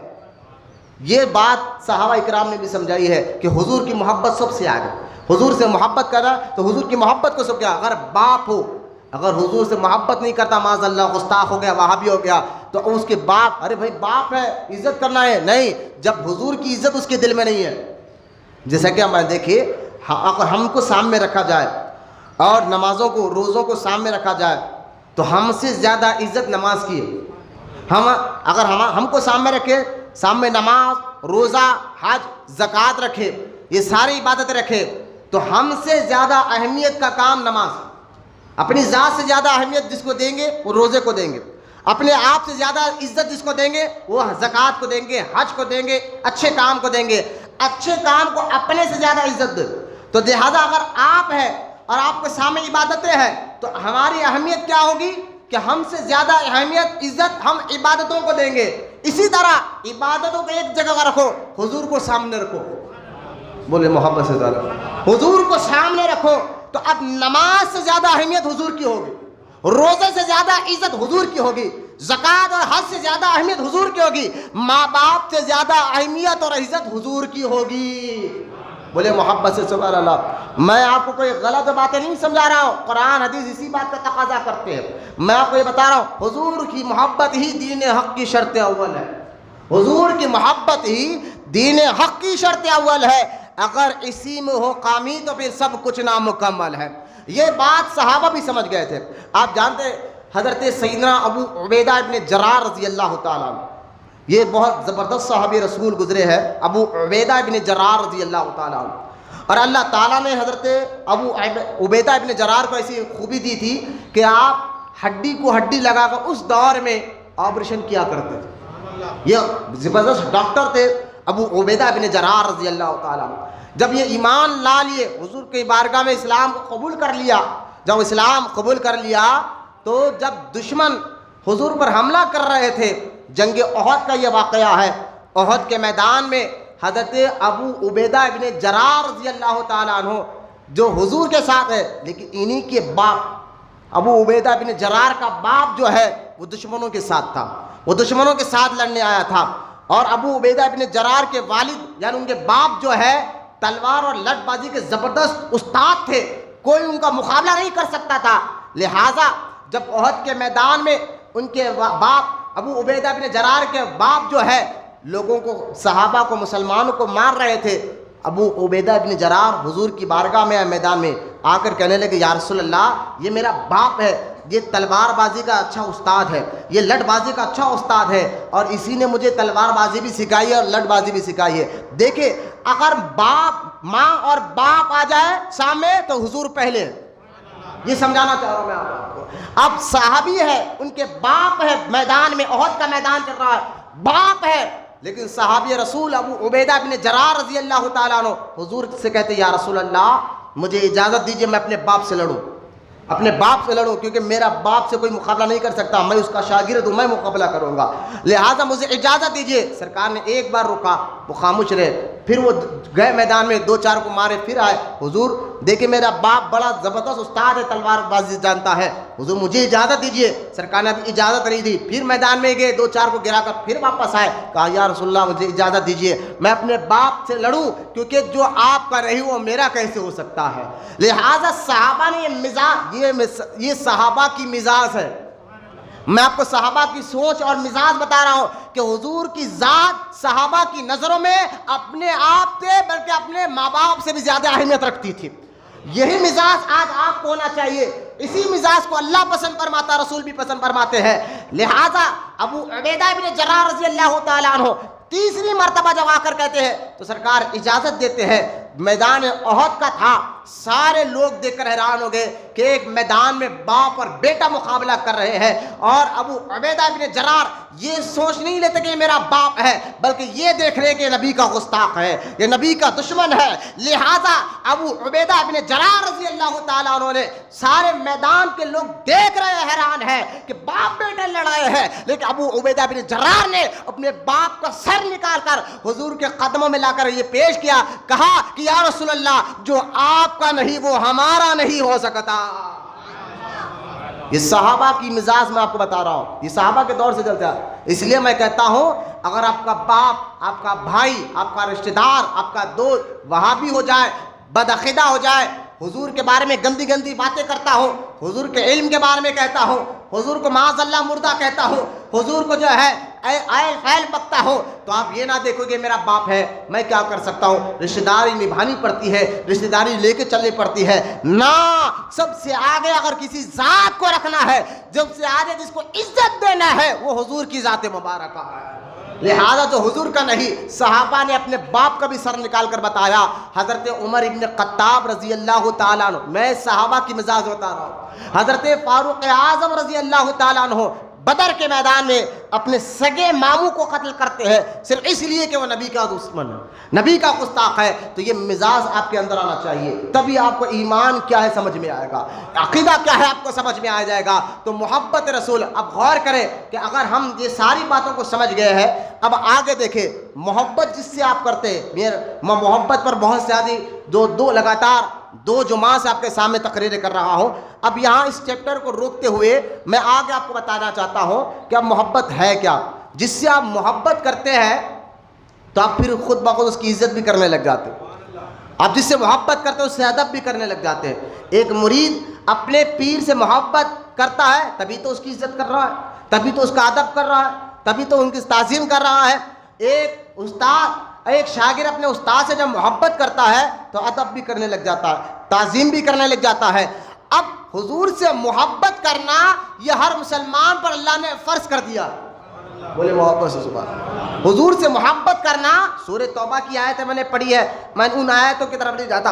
حضور سے محبت کرنا اللہ تعالیٰ نے حضور سے محبت کرنے کا یہ فرض کر دیا گیا ہے. اب فرض کر دیا گیا ہے تو جس سے محبت کرو پھر اس کی تعظیم کرو، اس کی عزت کرو، اس کا ادب کرو. یہی تو محبت کا پہلا تقاضا ہے، جس سے آپ محبت کرتے ہیں اس کی عزت کرتے ہیں، اس کی تعظیم کرتے ہیں. تو اب محبت جب فرض کر دیا گیا ہے، اب ہمیں کرنا کیا ہے؟ تو حضور کی تعظیم کرنا ہے. بولو نا محبت سے سبحان اللہ. حضور کی عزت اور تعظیم کرنا ہے. اور اللہ، یہ میں نہیں کہہ رہا کہ حضور کی عزت کرو، خود اللہ قرآن میں کہتا ہے، خود اللہ تعالیٰ قرآن میں کہتا ہے. اللہ پاک قرآن سورہ فتح میں کہتا ہے انا ارسلناک شاہدا ومبشرا ونذیرا لتؤمنون، یہاں یہ آیت پر غور کریں، لتؤمنوا باللہ ورسولہ، کہ بے شک میرا محبوب شاہد ہے، مبشر ہے، نذیر ہے. لیکن اللہ فرماتا ہے لتؤمنوا باللہ ورسولہ، اے ایمان والو اللہ کو بھی مانو اور میرے رسول کو بھی مانو. اللہ کو ایک مانو اور رسول پر بھی ایمان لاؤ. پھر اللہ پاک کیا کہتا ہے؟ وَتُعَزِّرُهُ وَتُوَقِّرُهُ. اللہ پاک آگے فرماتا ہے اب جب ایمان لائے، اللہ کو ایک مان لیا، رسول سے محبت کر لیا، تو اللہ فرماتا ہے اب بھائی ایمان لانے کے بعد نماز پڑھے، روزہ رکھے، یا اللہ کیا کرے؟ ایمان تو لا لیے، تجھ کو تو ایک مان لیا، تیری عبادت، اب تجھ کو جب ایک مانا، رسول کو بھی مان لیا، قرآن پر بھی مان لا لیا، اب جو ہے قیامت کے دن پر بھی مان لا لیا، اب جو ہے مرنا پر بھی ایمان لا لیا، مرنے کے بعد اٹھائے جائیں گے اس پر بھی ایمان لا لیا. جب ایمان لانے کے بعد کرے کیا؟ سوال ہمارا ہے کرے کیا؟ بھائی ایمان لا لی تو نماز پڑھو، عبادت کرو، روزہ رکھو. ایمان لا لی اللہ کو ایک مانتے تو اس کی عبادت کرو، یہ بات آنا چاہیے تھا نا. لیکن اللہ پاک نے یہ نہیں کہا کہ اب تم مجھے مان لیے ہو، مجھے مانتے ہو، رسول کو بھی مانتے ہو، اب میری عبادت کرو، یہ نہیں کہا اللہ پاک. بلکہ اللہ پاک فرماتا اب مجھے مان لیے ہو تو اب کیا کرو؟ دوسرا کام وَتُعَزِّرُهُ وَتُوَقِّرُهُ. بولو نا سبحان اللہ. اب مجھے مان لیے ہو، ایمان تو لا لیے ہو، لیکن اب کیا کرے؟ تو میرے محبوب کی عزت کرو. بولو سبحان اللہ. میرے محبوب کی تعظیم کرو، ان کا ادب کرو. یہ قرآن ہے، کسی مفتی کا فتویٰ نہیں. سورہ فتح میں آپ کے سامنے پڑھ رہا ہوں. چہرے سے بلائے، خوشی کا چہرہ اظہار کرے، بولے محبت سے سبحان اللہ. یہ محبت، کیونکہ محبت ہو تو چہرہ بھی دکھاتا ہے یار، چہرے میں ظاہر کرو کہ ہاں بات ہم سمجھ بھی رہے. بہت آسان کر میں آپ کو سمجھا رہا ہوں. اب اللہ کو مانے ہو تو اللہ پاک نے نہیں کہا اب نماز پڑھو، اب روزہ رکھو، مجھے مان لیو، اب عبادت کرو. اللہ نے یہ نہیں کہتا کہ اب ذکر کرو. اللہ یہ کہہ رہا ہے اب مجھے مانتے ہو تو اب میرے محبوب کی عزت کرو، اس کی تعظیم کرو. پھر اللہ فرماتا ہے آگے آیت میں اللہ فرماتا ہے ہاں جب مجھے مانتے ہو اور میرے مصطفیٰ کی عزت بھی کرتے ہو، آپ میری عبادت کرو. بولو محبت سے سبحان اللہ. یہ آیت سورہ فتح کی ہے. اب غور کریں 8 سے 9، آیت نمبر 8 یا 9 نمبر ہے. اب غور کریں، پہلے اللہ پاک نے ایمان کا ذکر کیا، سیکنڈ نمبر پر جو ہے حضور کی تعظیم کا ذکر کیا، اور 3rd نمبر پر اپنی عبادت کا ذکر کیا. تو عبادت کو اللہ نے آخر میں رکھا، پہلے ایمان کو رکھا. تو یہاں پتہ یہ چلا کہ جو بندہ صرف ایمان نہیں لایا پھر بھی عزت کرے، تعظیم کرے، تو اس کو کوئی فائدہ نہیں ہے، اس کا کوئی فائدہ نہیں ہے. آپ کتنے جوگیوں کو دیکھے ہوں گے، کتنے پنڈتوں کو آپ نے سنا اور دیکھا ہوگا کہ وہ حضور کی عزت کرتے ہیں, وہ حضور کے پر درود پڑھتے ہیں. تو لہٰذا بغیر ایمان لائے مصطفیٰ کی عزت کوئی کام نہیں آتی. بغیر ایمان لائے اگر کوئی حضور سے محبت کر رہا ہے, حضور کی تعظیم کر رہا ہے, حضور کی عزت کر رہا ہے کہ ہم محمد رسول اللہ کی عزت کریں گے, ہم محمد رسول اللہ کا ادب کریں گے, لہٰذا کیونکہ حضور نے انسانیت کا پیغام دیا ہے اس لیے عزت کرتے ہیں. لیکن اللہ فرماتا نہ, جو بغیر ایمان لا کے میرے مصطفیٰ کی عزت کرتے ہیں وہ بھی بیکار ہے, وہ بھی بیکار ہے. ہاں میں ان کی عزت کو قبول کرتا ہوں, ان کی تعظیم کو قبول کرتا ہوں کہ جو تعظیم ایمان لانے کے بعد میں مصطفیٰ کی تعظیم کرتے ہیں.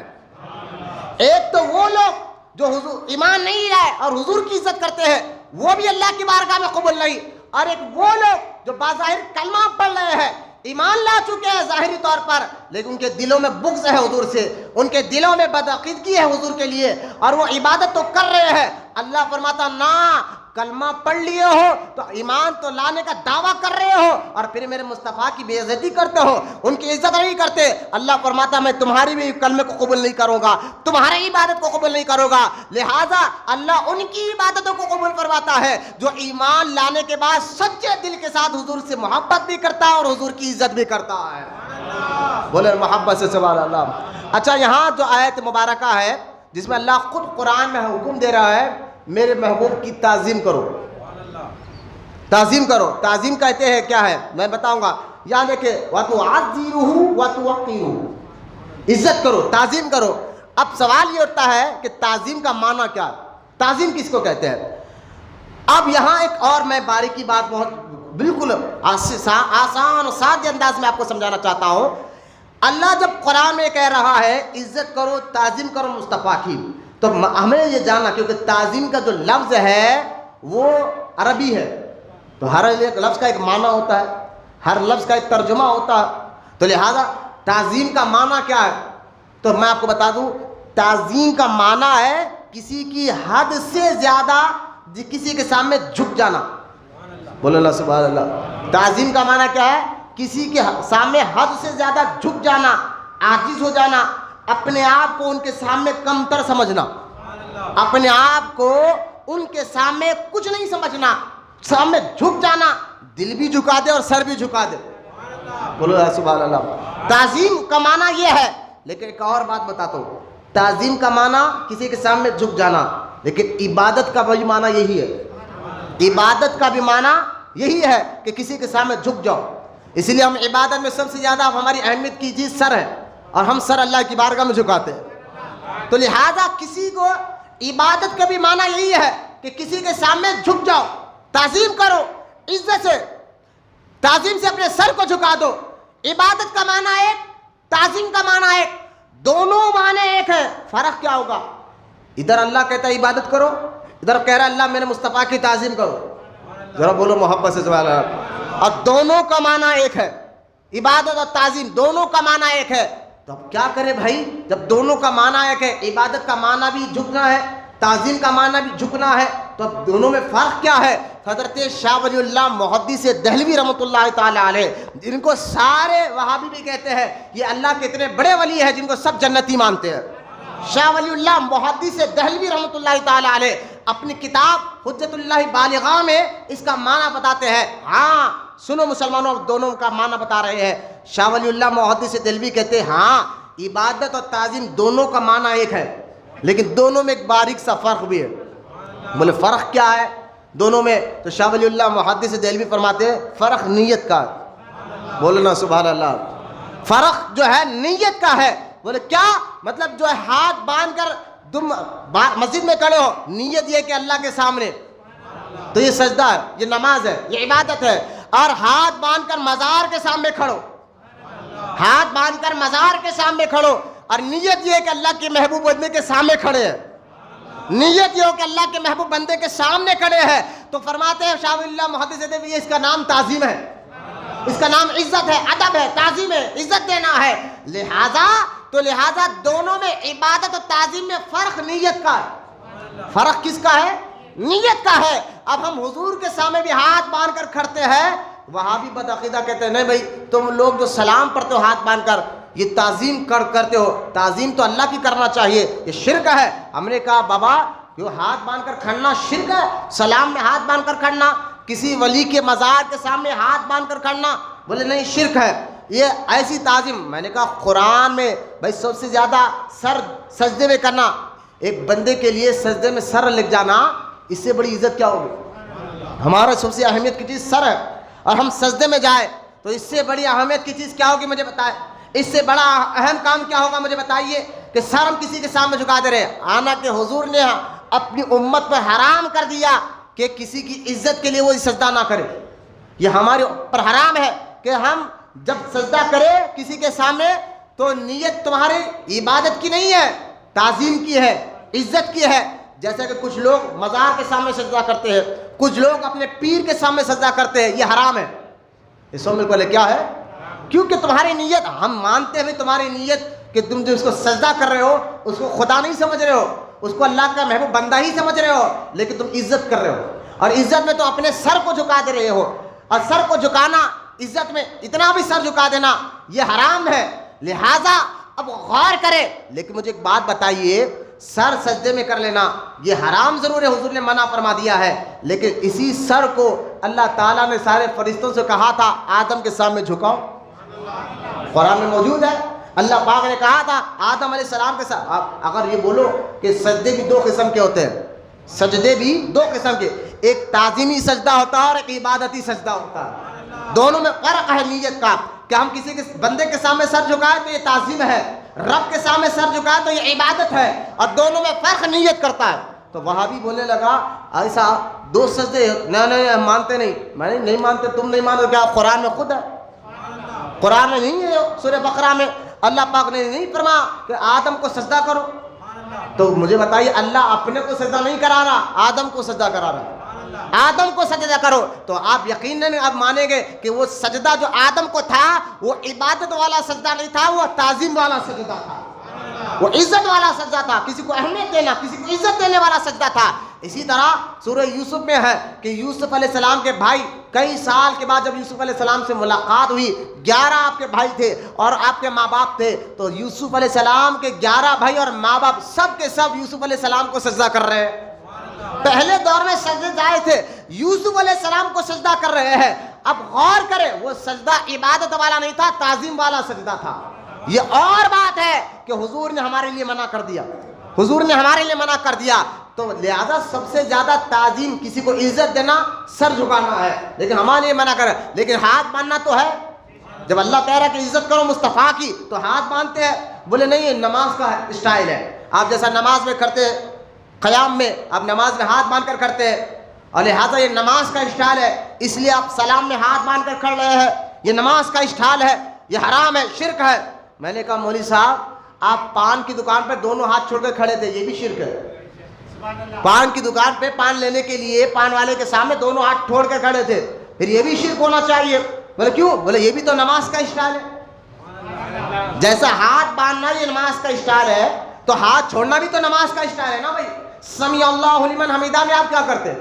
دونوں ہاتھ آپ کو چھوڑے ہوئے ہیں نا، تو ہاتھ چھوڑ کر کسی کے سامنے کھڑنا یہ بھی تو نماز کا اسٹائل ہے۔ بولے نہیں وہ اسٹائل نہیں ہے، وہ ہم کھڑے خالی، بولے کہ تم خالی کھڑے ہو، یہ ہم ہاتھ باندھ کر جو کھڑے ہیں یہ عبادت کے لیے نہیں، نیت ہماری مصطفیٰ کی تعظیم کی ہے۔ بولا نا محبت سے سبحان اللہ۔ بولے کیوں؟ کیونکہ اللہ خود کہتا ہے مصطفیٰ کی عزت کرو، اللہ خود کہہ رہا ہے مصطفیٰ کی تعظیم کرو۔ جب اللہ حضور کے بارے میں کہہ رہا ہے حضور کی تعظیم کرو، عزت کرو، تو ہمیں کیا کرنا ہے؟ حضور کی تعظیم کرنا ہے۔ اب کرنا کیسے ہے؟ صرف سجدہ مت کرو، حضور کو خدا مت کہو، خدا کا بیٹا مت کہو، خدا کے برابر مت سمجھو، اور حضور کو اپنی طرح بھی مت سمجھو۔ ذرا ذہن میں رکھیں، نہ حضور خدا ہے، نہ خدا کے بیٹے ہے، نہ خدا کے برابر ہے، اور نہ ہماری طرح ہے، پھر ہے کیا؟ تو اعلیٰ حضرت فرماتے ہیں لیکن رضا نے ختم سکن اس پہ کر دیا، خالق کا بندہ اور خلق کا آقا کہوں تجھے، خالق کا بندہ اور خلق کا آقا کہوں تجھے۔ اب تعظیم کا معنی بھی آپ سمجھ گئے اور عبادت کا بھی معنی سمجھ گئے، دونوں میں فرق نیت کا ہوتا ہے۔ کسی کی تعظیم کرے نیت ہماری ہے کہ ادب کرو، اور یہ ادب، یہ تعظیم حضور نے خود سکھایا۔ مولانا محبت سے سبحان اللہ۔ میں نے آپ کو جمعہ میں بیان میں بتایا تھا کہ صحابہ اکرام، حضور تو حضور ہے، حضور تو حضور ہے، حضور سے جڑنے والی چیزوں کی بھی صحابہ عزت کرتے تھے. یہ تھا صحابہ کی سوچ، یہ صحابہ کی مزاج میں آپ کو بتا رہا ہوں. آپ غور کریں، حضرت سیدنا ابو بکر صدیق جو سارے صحابہ میں سب سے افضل صحابی ابو بکر صدیق ہے، ان کی نظر سے حضور کو دیکھیں، وہ کیسا ادب کرتے ہیں، کیسی عزت کرتے ہیں، کیسا ادب اور احترام کرتے ہیں.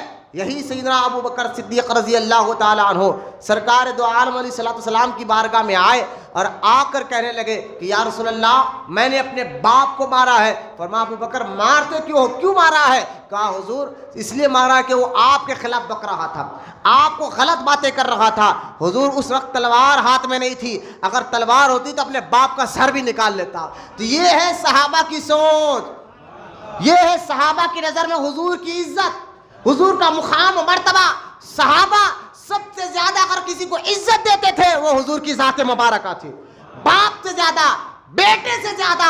حضرت ابو بکر صدیق کے بیٹے عبد الرحمن جو بعد میں مسلمان ہوئے، پہلے مسلمان نہیں تھے، انہوں نے کہا عبد الرحمن کہ جنگ بدر میں ابا جان کئی بار ایسا ہوا بدر کے میدان میں چاہتا تو میں آپ کو سر نکال دیتا، آپ میری تلوار کے نیچے آ گئے تھے.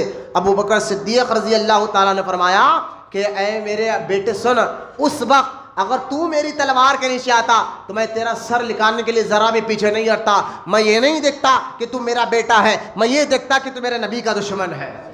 لہذا یہ صحابہ کی نظریہ، یہ ہے صحابہ کا مزاج حضور کو لے کر.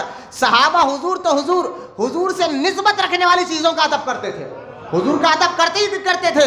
ارے صحابہ کے بارے میں بات آئی تو صحیح بخاری کی حدیث پاک ہے، صحیح بخاری باب الصلاح. میں نے حدیث کو ٹک ڈال کر رکھا ہے تاکہ لوگ کو پتا چلے. آج تک لوگ کو حضور کی اہمیت نہیں معلوم، یہ میلاد کیا ہے، یہ جھنڈے کیا ہے. میں نے کہا یہ تعظیم کی اسٹائل ہے، یہ جلوس تعظیم کا ایک اسٹائل ہے، کیونکہ اللہ نے کہا تعظیم کرو مصطفیٰ کی.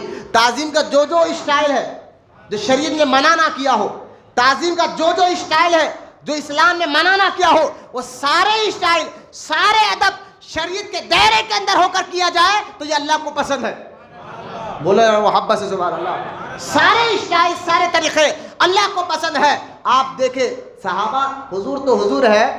آپ غور کریں، حضرت حدیث پاک میں آتا ہے کہ سرکار دو عالم صلی اللہ علیہ وسلم ایک جو ہے نا قافلے میں گئے، جگہ گئے جہاں دو مسلمان گروہ لڑ لیے تھے، وہاں بات کر صلح کرانے کے لیے حضور گئے.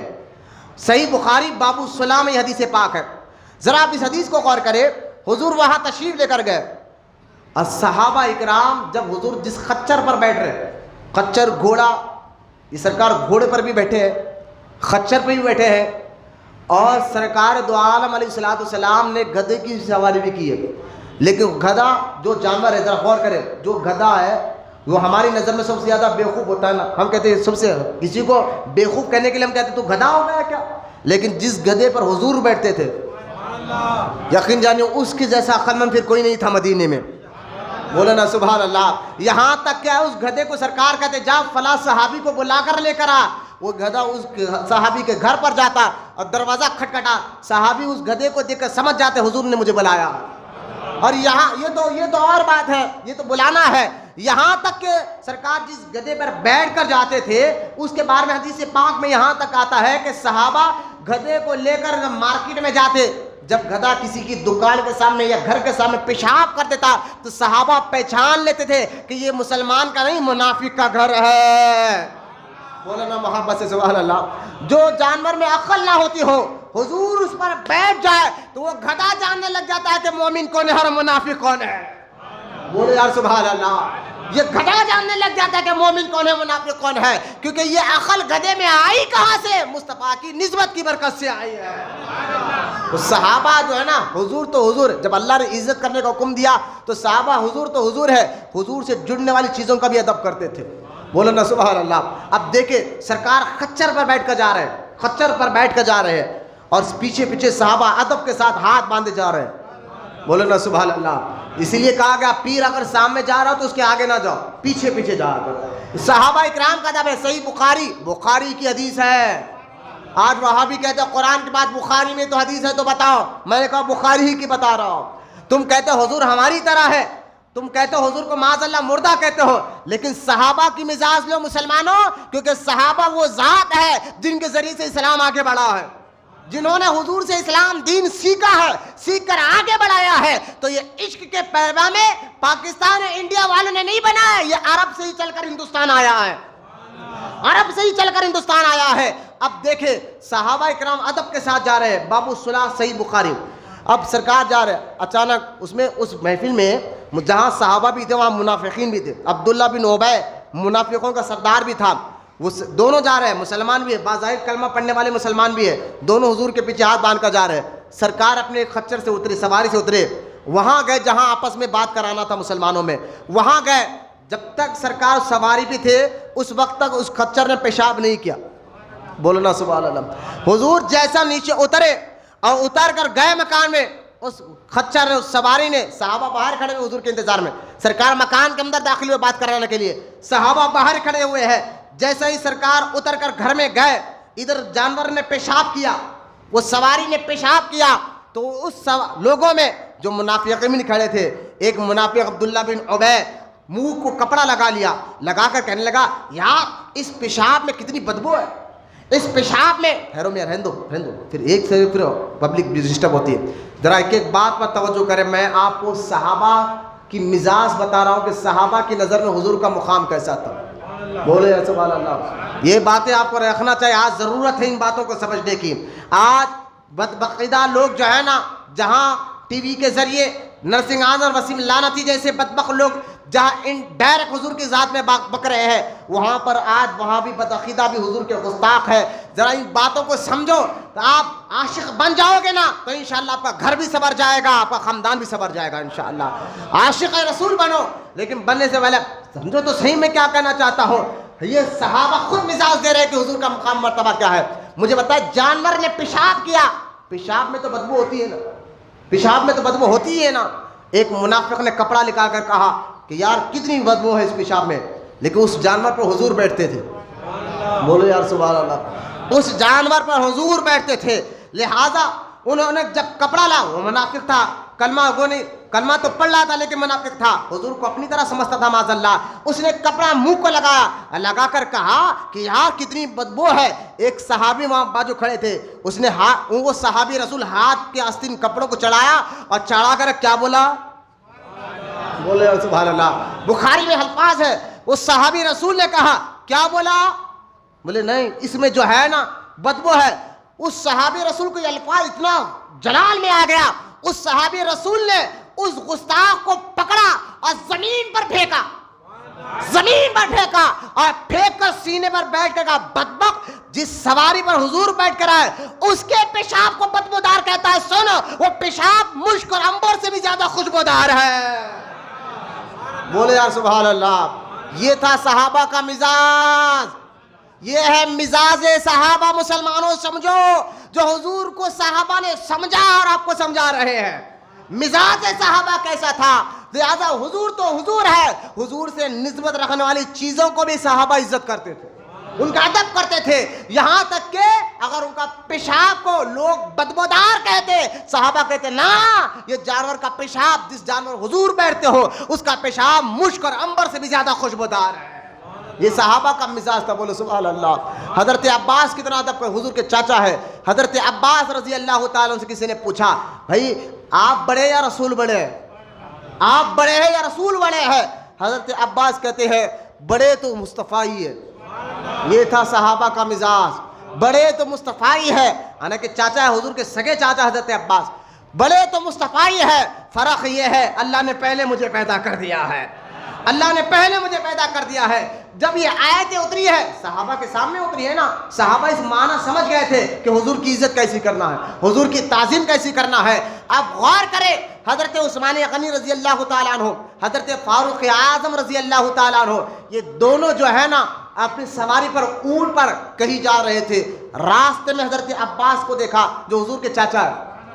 حضور تو حضور ہے، حضور سے نسبت رکھنے والی چیزوں کو بھی صحابہ بڑا ادب کرتے تھے، بڑی عزت کرتے تھے، بڑا احترام کرتے تھے۔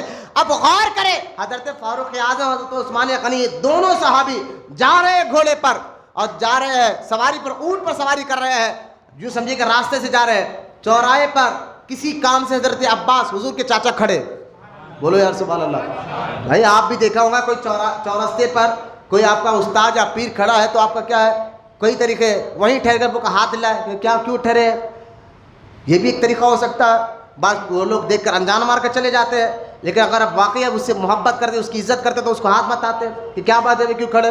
کوئی چلتے چلتے خیریت لیتا ہے. لیکن دونوں صحابہ نے دیکھا روڈ کے اس کنارے حضرت عباس کھڑے ہوئے ہیں تو دور سے اشارہ نہیں کیا، نہ دیکھ کر انجان مار کر آگے بڑھے. کیوں؟ کیونکہ یہ مانا جانتے تھے کہ حضور کی عزت کرو تو حضور کی عزت کا مطلب ہے حضور سے نسبت رکھنے والی چیزوں کا بھی ادب کرو، ان کی بھی عزت کرو، ان کا بھی ادب احترام کرو. اب غور کرنے کی بات یہ ہے دونوں صحابہ حضرت ابو بکر اور عثمان غنی رضی اللہ تعالی، حضرت فاروق اعظم اور عثمان غنی رضی اللہ تعالیٰ عنہ، یہ اپنی سواری کو روڈ کے اس کنارے روکے، وہیں پر روکے. یہ بھی ہو سکتا تھا روڈ کے اس کنارے آ کر ٹھہرے ٹھہرے پوچھتے عباس کیوں کھڑے، نہیں ایسا بھی نہیں کیا. وہاں سواری کو روک کے نیچے اترے، روڈ کے اس کنارے آئے، آ کر کہا عباس کیوں کھڑے، بولو نا سبحان اللہ، کیوں کھڑے ہو، کچھ کام ہے، سواری کی ضرورت ہے، کچھ معاملہ ہے. حضرت عباس نے فرمایا نہیں، کسی کے انتظار میں کھڑا ہو، کسی کے انتظار میں کھڑا ہو. بس یہ ادب سے پوچھا، پھر واپس سواری پہ گئے. تب سواری پر بیٹھ کر آگے نکل گئے. میں یہ بتا رہا ہوں حضرت عمر، حضرت عثمان غنی اپنی سواری کو روک کر اتر کر روڈ کے کنارے آ کر ادب کے ساتھ پوچھ رہے ہیں. تو یہ ساری باتیں کیا بتا رہی ہے؟ یہ باتیں یہ بتائی جا رہی ہے حضور تو حضور ہے، ہم حضور کے خاندان کا بھی ایسا ادب کرتے ہیں، حضور کے رشتہ داروں کا بھی ایسا ادب کرتے ہیں، کیونکہ ادب کرنے کا حکم اللہ قرآن میں دے رہا ہے. محبت سے مجھے بتائیے حضرت ابو سعید بخاری، جب یہ بخاری کی حدیثیں نہیں پڑھتے ہوں گے، صحابہ نماز میں ہو اور حضور آ جائے تو صحابہ نماز کو چھوڑتے تھے. بولو یار سبحان اللہ.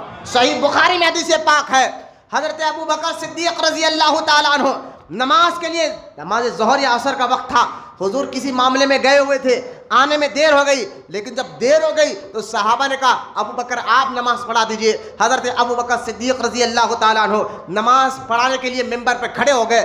جماعت ٹھہر گئی. مجھے بتائیے کہ ایک بندہ جب جماعت ٹھہرنے کے بعد آتا ہے تو کہاں کھڑتا ہے؟ اس کا کام کیا ہوتا ہے مجھے بتائے؟ جہاں جگہ ملے وہاں کھڑ جائے، جو پیچھے جگہ ملے. اب جماعت کھڑ گئی، حضور آ گئے. میں کہتا ہوں وہابیوں، جب بخاری پڑھاتے ہو اپنے مدرسوں میں تو یہ ادب مصطفیٰ نہیں بتاتے ہو؟ چاہے یہ پرچہ آتے ہی موڑ دیتے ہو، یہ نہیں آگے سے سبق پڑھاتے ہیں، لہذا یہ کام تم چوری کا کرتے ہوگے. اب غور کرے صحابہ کا مزاج بتا رہا ہوں. یہ عشق یہاں عرب سے ہی ہندوستان میں آیا ہے، عرب سے ہی یہ ادب و طریقہ ہندوستان میں آیا ہے. صحابہ میں صحابہ اکرام نے دیکھا کہ جب دیکھے جماعت کھڑ گئی ہے حضور آ گئے. ابو بکر سامنے، بالکل سامنے، حضور آ گئے. جب حضور آ گئے تو حضور چاہتے تو پیچھے کھڑنا چاہیے نا بھائی، لیکن حضور کو معلوم ہے نماز سے زیادہ اہمیت حضور کی ہے. سرکار اپنے صحابہ کے صفوں کو چرے آگے بڑھے. سب سے پیچھے سب والوں نے دیکھا حضور آئے، حضور آ گئے. انہوں نے اپنے ہاتھ پر ہتھیلی مار کہ سامنے والی صفوں کو پتا چلے کہ حضور آ رہے ہیں. اس طرح سرکار صفیں چیرتے ہوئے آگے جا رہے ہیں. ارے بھائی جماعت کھڑ گئی ہے، لیکن سرکار بتا رہے نماز سے زیادہ اہمیت حضور کی ہے. سرکار صفیں چیرتے ہوئے آگے جا رہے ہیں. اس لیے میں کہتا ہوں مسلمانوں، بدعقیدہ کی عبادتوں کو مت دیکھو، وہابی تبلیغی جماعت والوں کی عبادتوں کو دیکھ کر آپ پریشان مت ہو. یار نماز پڑھ رہے ہیں، روزہ رکھ رہے ہیں، اگر حضور کے ان کی دلوں میں عزت اور ادب محبت نہیں تو ہمارے پیر کی دھول بھی نہیں ہے پیر. یہ بات آپ کو سمجھانا اور ذہن میں یہ گٹیوں میں بٹھانا ضروری ہے. اب حضرت حضور آگے بڑھ رہے ہیں، ابو بکر صدیق نماز میں کھڑے ہیں. صحابہ کی نماز ہے بھائی، ہاں آپ کی ہماری طرح نماز نہیں ہوتی، ان کا پورا دھیان اللہ کی طرف ہوتا تھا. حضرت مولا علی کی ایڑی میں تیر چبھی، ایڑی کیا ایک جنگ میں تیر چبھ گئے. حضرت علی نکالنے نہیں دے رہے تھے، ہاتھ لگائے تو بڑی تکلیف ہو رہی تھی. کسی نے جا کر حضور سے کہا یا رسول اللہ علی کے پیر کی ایڑی میں تیر چبھ گئی ہے، کیا کرے؟ فرمایا سرکار نے علی جب نماز کے لیے کھڑے نکال لینا، علی نماز کے لیے کھڑے نکال لینا. اندازہ کرے حضرت مولا کائنات علی مرتضیٰ رضی اللہ تعالیٰ عنہ نماز کے لیے کھڑے، صحابہ نے تیر نکالی پتہ تک نہیں چلا، تیر نکالی پتہ. تو صحابہ کی نماز اللہ اور رسول کی محبت میں گم کر یعنی بالکل توجہ. اب صحابہ پورے نماز پڑھ رہے ہیں، حضور آ گئے. بولے یار سبحان اللہ. نماز نہیں ٹوٹی. اب جیسا حضور آگے بڑھتے گئے، ابو بکر مصلی پہ کھڑے ہیں، صحابی رسول ابو بکر صدیق مصلی پہ کھڑے ہیں. جب آواز دیکھی، نماز پڑھاتے پڑھاتے پیچھے پلٹ کر دیکھا تو چاند سے چہرہ مصطفیٰ کا نظر آ گیا. اب صحابہ کا ادب دیکھیں، نماز ہو رہی ہے بھائی، کتنا بڑا بھی عالم آ جائے، مفتی آ جائے، کوئی بھی آ جائے، پیچھے رہو، پیچھے ہو، نماز پڑھ رہے ہو، تمہیں کیا کرنا ہے آگے آنے کی، پیچھے رہو، چاہے تمہارے سے کم علم والا نماز پڑھا رہا ہو، لیکن جماعت کھڑ گئی ہے تو آپ پیچھے رہ جاؤ، کتنے بڑے مفتی ہو آنے ہو پیچھے رہ جاؤ، لیکن یہاں حضور آ گئے، یہ صحابہ کی مزاج بتا رہا ہوں، محبت سے بولے سبحان اللہ، یہی عشق آیا ہے، سرکار سامنے آ گئے، ابو بکر صدیق نے پلٹ کر دیکھا، حضور کا چہرہ نظر آیا، حضرت ابو بکر صدیق مصلی چھوڑ کر پیچھے آ گئے، مصلی چھوڑ کر پیچھے آ گئے، اندازہ کرے ابو بکر صدیق کہہ رہے ہیں، سرکار کہتے ہیں ابو بکر نماز پڑھاؤ، لیکن حضور کہتے ہیں، ابو بکر کہتے ہیں میں پیچھے آ گیا، سرکار آگے بڑھے اور مصلی پہ کھڑ گئے، نماز ٹوٹی بھی نہیں، جہاں سے شروع کی تھی وہاں سے شروع، بولے یار سبحان اللہ، جہاں سے چھوڑی تھی وہاں سے نماز شروع ہو گئی، سرکار نے نماز مکمل پڑھائی اور پڑھانے کے بعد سلام پھیرنے کے کہا، ابو بکر جب میں تم کو کہہ رہا تھا آگے بڑھو آگے بڑھو، تم میرے کو دیکھ کر پیچھے کیوں آ گئے؟ حضرت ابو بکر کہتے ہیں کہ یا رسول اللہ، ابو قحافہ، یہ آپ کے باپ کا نام ہے، آپ کے والد کا نام ہے، ابو قحافہ کے بیٹے ابو بکر کی اوقات کیا ہے کہ وہ نبی کے آگے کھڑا رہے، بولے یار سبحان اللہ، یہ تھا صحابہ کا مزاج، یہ تھا صحابہ کی سوچ، آج تم ابو بکر کی مزاج والا مزاج لاؤ تو اللہ تمہیں دونوں جہاں میں کامیابی عطا فرمائے گا، اللہ تمہاری مشکلوں کو ختم فرمائے گا، یہ تھا ابو بکر کا مزاج، یہ تھا صحابہ کا مزاج، کیونکہ نماز سے زیادہ اہمیت صحابہ حضور کو دیتے تھے، لہٰذا آپ زیادہ اہمیت حضور کو دیا کرے، جو حضور کا نہیں وہ ہمارا نہیں، خود مولا کائنات علی مرتضیٰ رضی اللہ تعالیٰ عنہ کے سرکار واپس آ رہے تھے جنگ سے، نماز عصر کا وقت تھا، سرکار نے خود نماز پڑھی، سارے صحابہ نے پڑھے، علی کچھ کام سے گئے تھے نماز نہیں پڑھی تھی، حضرت علی آ کر بیٹھے، حضور آئے اور آ کر کہا علی تمہاری مانڈی دو میں سر رکھ کر سونا چاہتا ہوں، بولے نا سبحان اللہ، حضور چاہتے تو پہلے یہ پوچھتے علی تم نے نماز پڑھی ہے، حضور نے نہیں پوچھا، نہ حضرت علی نے یہ کہا حضور ذرا ٹھہر جائیے میں پہلے نماز پڑھ لیتا ہوں، عصر میں نے نہیں پڑھی ہے، پہلے میں عصر کی نماز پڑھ لیتا ہوں، اس کے بعد میں بیٹھتا ہوں تب آپ آ کر لے جائے، حضرت علی نے بھی یہ کہا کیونکہ علی جانتے تھے نماز قضا ہو سکتی ہے لیکن یہ موقع بار بار نہیں ملتے، لہذا نماز صحابہ کی سوچ بتا رہا، بولے محبت سے سبحان اللہ، مولا علی مرتضیٰ رضی اللہ تعالیٰ عنہ کا فکر دیکھے، سرکار کو یہ نہیں کہا کہ حضور میں نماز پڑھ لوں گا، نہ سرکار نے پوچھا کہ علی کیوں تم نے نماز پڑھی ہے، کیوں کہ محبت ہو پھر امتحان بھی ہوتا ہے، جس سے محبت ہو پھر امتحان بھی ہوتا ہے کہ محبت سچی ہے یا پکی ہے، اب یہاں امتحان بھی تھا، اور اب غور دیکھے یہاں مولا کائنات لیٹ گئے، حضرت مولا کائنات کی گود میں سرکار آرام فرما گئے، سورج ڈوب گیا، عصر کا وقت گیا، عصر کا وقت جانا تھا، مولا علی مرتضیٰ رضی اللہ تعالیٰ عنہ کی آنکھوں سے آنسو نکلے، سرکار کے منہ مبارک پہ گرے، سرکار نے اپنی آنکھ کھولی، فرما علی تم نے نماز پڑھی تھی، بولنا سبحان اللہ، علی تم نے نماز پڑھی تھی، کہا یا رسول اللہ نماز تو میں نے نہیں پڑھا تھا، نماز تو میں نے نہیں پڑھا تھا، تو حضرت سرکار نے یہ نہیں کہا علی تم پہلے کہنا تھا، تم پہلے کہنا تھا نا، اب میں کیا کر سکتا ہوں قضا پڑھ لو، کیونکہ حضور جانتے ہیں، حضور صحابہ جانتے کہ حضور ہماری طرح نہیں، یہ بابا وہ ہمارے بڑے بھائی کی طرح ہے، سرکار نے یہ نہیں کہا علی یہ کیا کر دیا تم نے، اب اللہ کی بارگاہ میں کیا جواب دوں گا، تم نے نماز نہیں پڑھی، تم میرے کو پہلے بول دینا تھا، اب میں کیا کر سکتا ہوں، میں تو کچھ بھی نہیں کر سکتا ہوں، میں کہتا ہوں وہابیو تم جس کا کلمہ پڑھتے وہ تمہارا نبی کوئی اور ہوگا، ہمارے نبی کو اللہ نے مختار کائنات بنا کر بھیجا ہے، غور کرے، سرکار نے یہ نہیں کہا علی کیا کر دیا، بلکہ سرکار نے ہاتھ اٹھایا، بولو اٹھا کر کہا اے اللہ، بولو یا سبحان اللہ، حدیث کے الفاظ دیکھے، سرکار نے اپنا مبارک ہاتھ اٹھا کر کہا اے اللہ علی تیرے اور تیرے نبی کی اطاعت میں تھا، بولو محبت سے سبحان اللہ، ارے کون سی اطاعت کر رہے تھے علی، سرکار کے کوئی ایسا کام کر رہے تھے، سرکار سورے علی بیٹھے ہوئے، لیکن اللہ کے رسول اے اللہ علی تیرے اور تیرے رسول کی اطاعت میں تھا، بولو یار سبحان اللہ، ارے میری خدمت کر رہا تھا بات سمجھ میں آ گئی، لیکن تیرے اے اللہ تیری اطاعت اور میری اطاعت میں تھا، پتہ کیا چلا، حضور یہ کہہ رہے ہیں جس کو بھی اللہ ملے گا تو مصطفیٰ کے وسیلے سے ہی ملے گا، حضور کے ذریعے سے اللہ راضی ہوتا ہے، حضور کی اطاعت ہوئی کو اللہ اپنی اطاعت کہتا ہے، حضور کی خدمت کو ہی اللہ اپنے جو ہے نا اطاعت کہتا ہے، اندازہ کرے حضرت علی رضی اللہ عنہ کے لیے سرکار نے دعا فرمائی، اب دعا فرمائی اور دعا کر کے کہ اے اللہ سورج کو پلٹا دے. بولے سبحان اللہ. سورج کو پلٹا دے. حدیث پاک میں آتا ہے سورج جب ڈوبتا ہے نا اللہ کی بارگاہ میں سجدہ کرتا ہے. سورج جب ڈوبتا ہے تو اللہ کی بارگاہ میں سجدے میں رہتا ہے. مجھے بتائیے سورج ڈوب گیا تھا, مطلب یہ کہ سورج تو اللہ کی بارگاہ میں سجدے میں تھا. اب مصطفیٰ بلا رہے ہیں, حضور بلا رہے ہیں, تو سورج نے بھی کہا کہ اللہ کروں کیا. تو اللہ پاک نے کہا سجدہ مجھے بعد میں کہنا, پہلے پلٹ جا.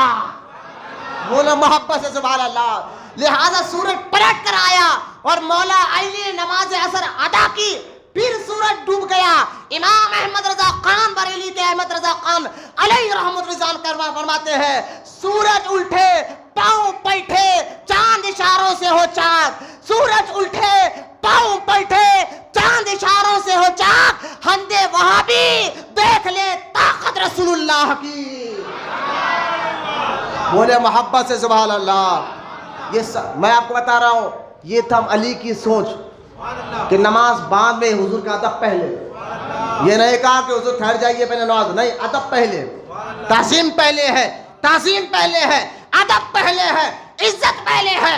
اس لیے وہابیوں کی عبادتوں کو دیکھ کر آپ پریشان مت ہو. جو رسول کا ادب نہیں کرتا ہو وہ کتنی بھی عبادت کر لے وہ اللہ کی بارگاہ میں قبول نہیں. اس کی دلیل یہ ہے جیسا کہ آپ دیکھ لیں فرشتے بھی عبادت گزار, شیطان بھی عبادت گزار. فرشتے بھی نمازی, شیطان بھی نمازی تھا, لیکن جب ادب کی باری آئی کہ آدم کو سجدہ کرو, فرشتوں نے سجدہ کیا, آدم کو سجدہ کیا اور ابلیس نے سجدہ نہیں کیا, تو اللہ تعالیٰ نے اس کی عبادت کو نہیں دیکھا. یہ دیکھا کہ میرے محبوب کا ادب نہیں کرتا, میرے محبوب کی تعظیم نہیں کرتا. اللہ نے اس کو باہر نکال دیا, جنت سے باہر نکال دیا. مجھے بتائیے جو جنت کے اندر تھا نبی کا ادب نہیں کیا, اللہ نے اس کو باہر کر دیا. اور جو پہلے سے باہر ہو اور اس مصطفیٰ کا ادب نہ کرتے ہو اس کو اللہ اندر کیسے بلائے گا.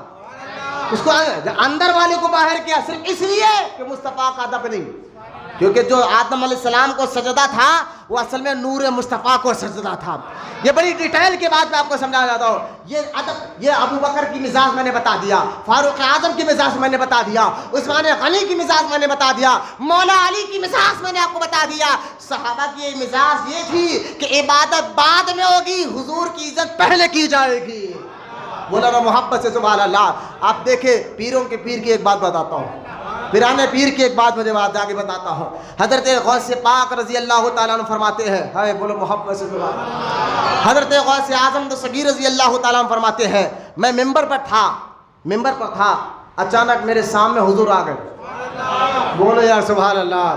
آپ بولیں گے یہ کیا بھائی, غوث اعظم بولے تو مان لیں گے, ٹھیک ہے بھائی ہم تو عاشق مانیں گے, لیکن پھر بھی اس کا دلیل دو. میں حدیث پاک میں آیا ہے, صحیح مسلم میں بھی حدیث پاک ہے, امام ترمذی نے بھی حدیث پاک کو نقل فرمایا ہے. اللہ کے رسول صلی اللہ علیہ وسلم نے فرمایا جس نے مجھے خواب میں دیکھا,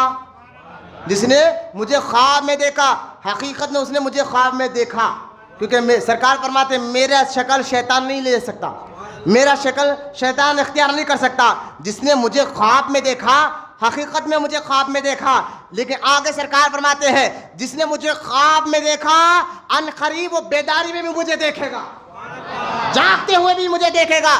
تو حضور غوث اعظم بیٹھے, وہ خواب نہیں تھا غوث اعظم, فرماتے میں ممبر پر بیٹھا ہوا تھا, حضور سامنے آئے.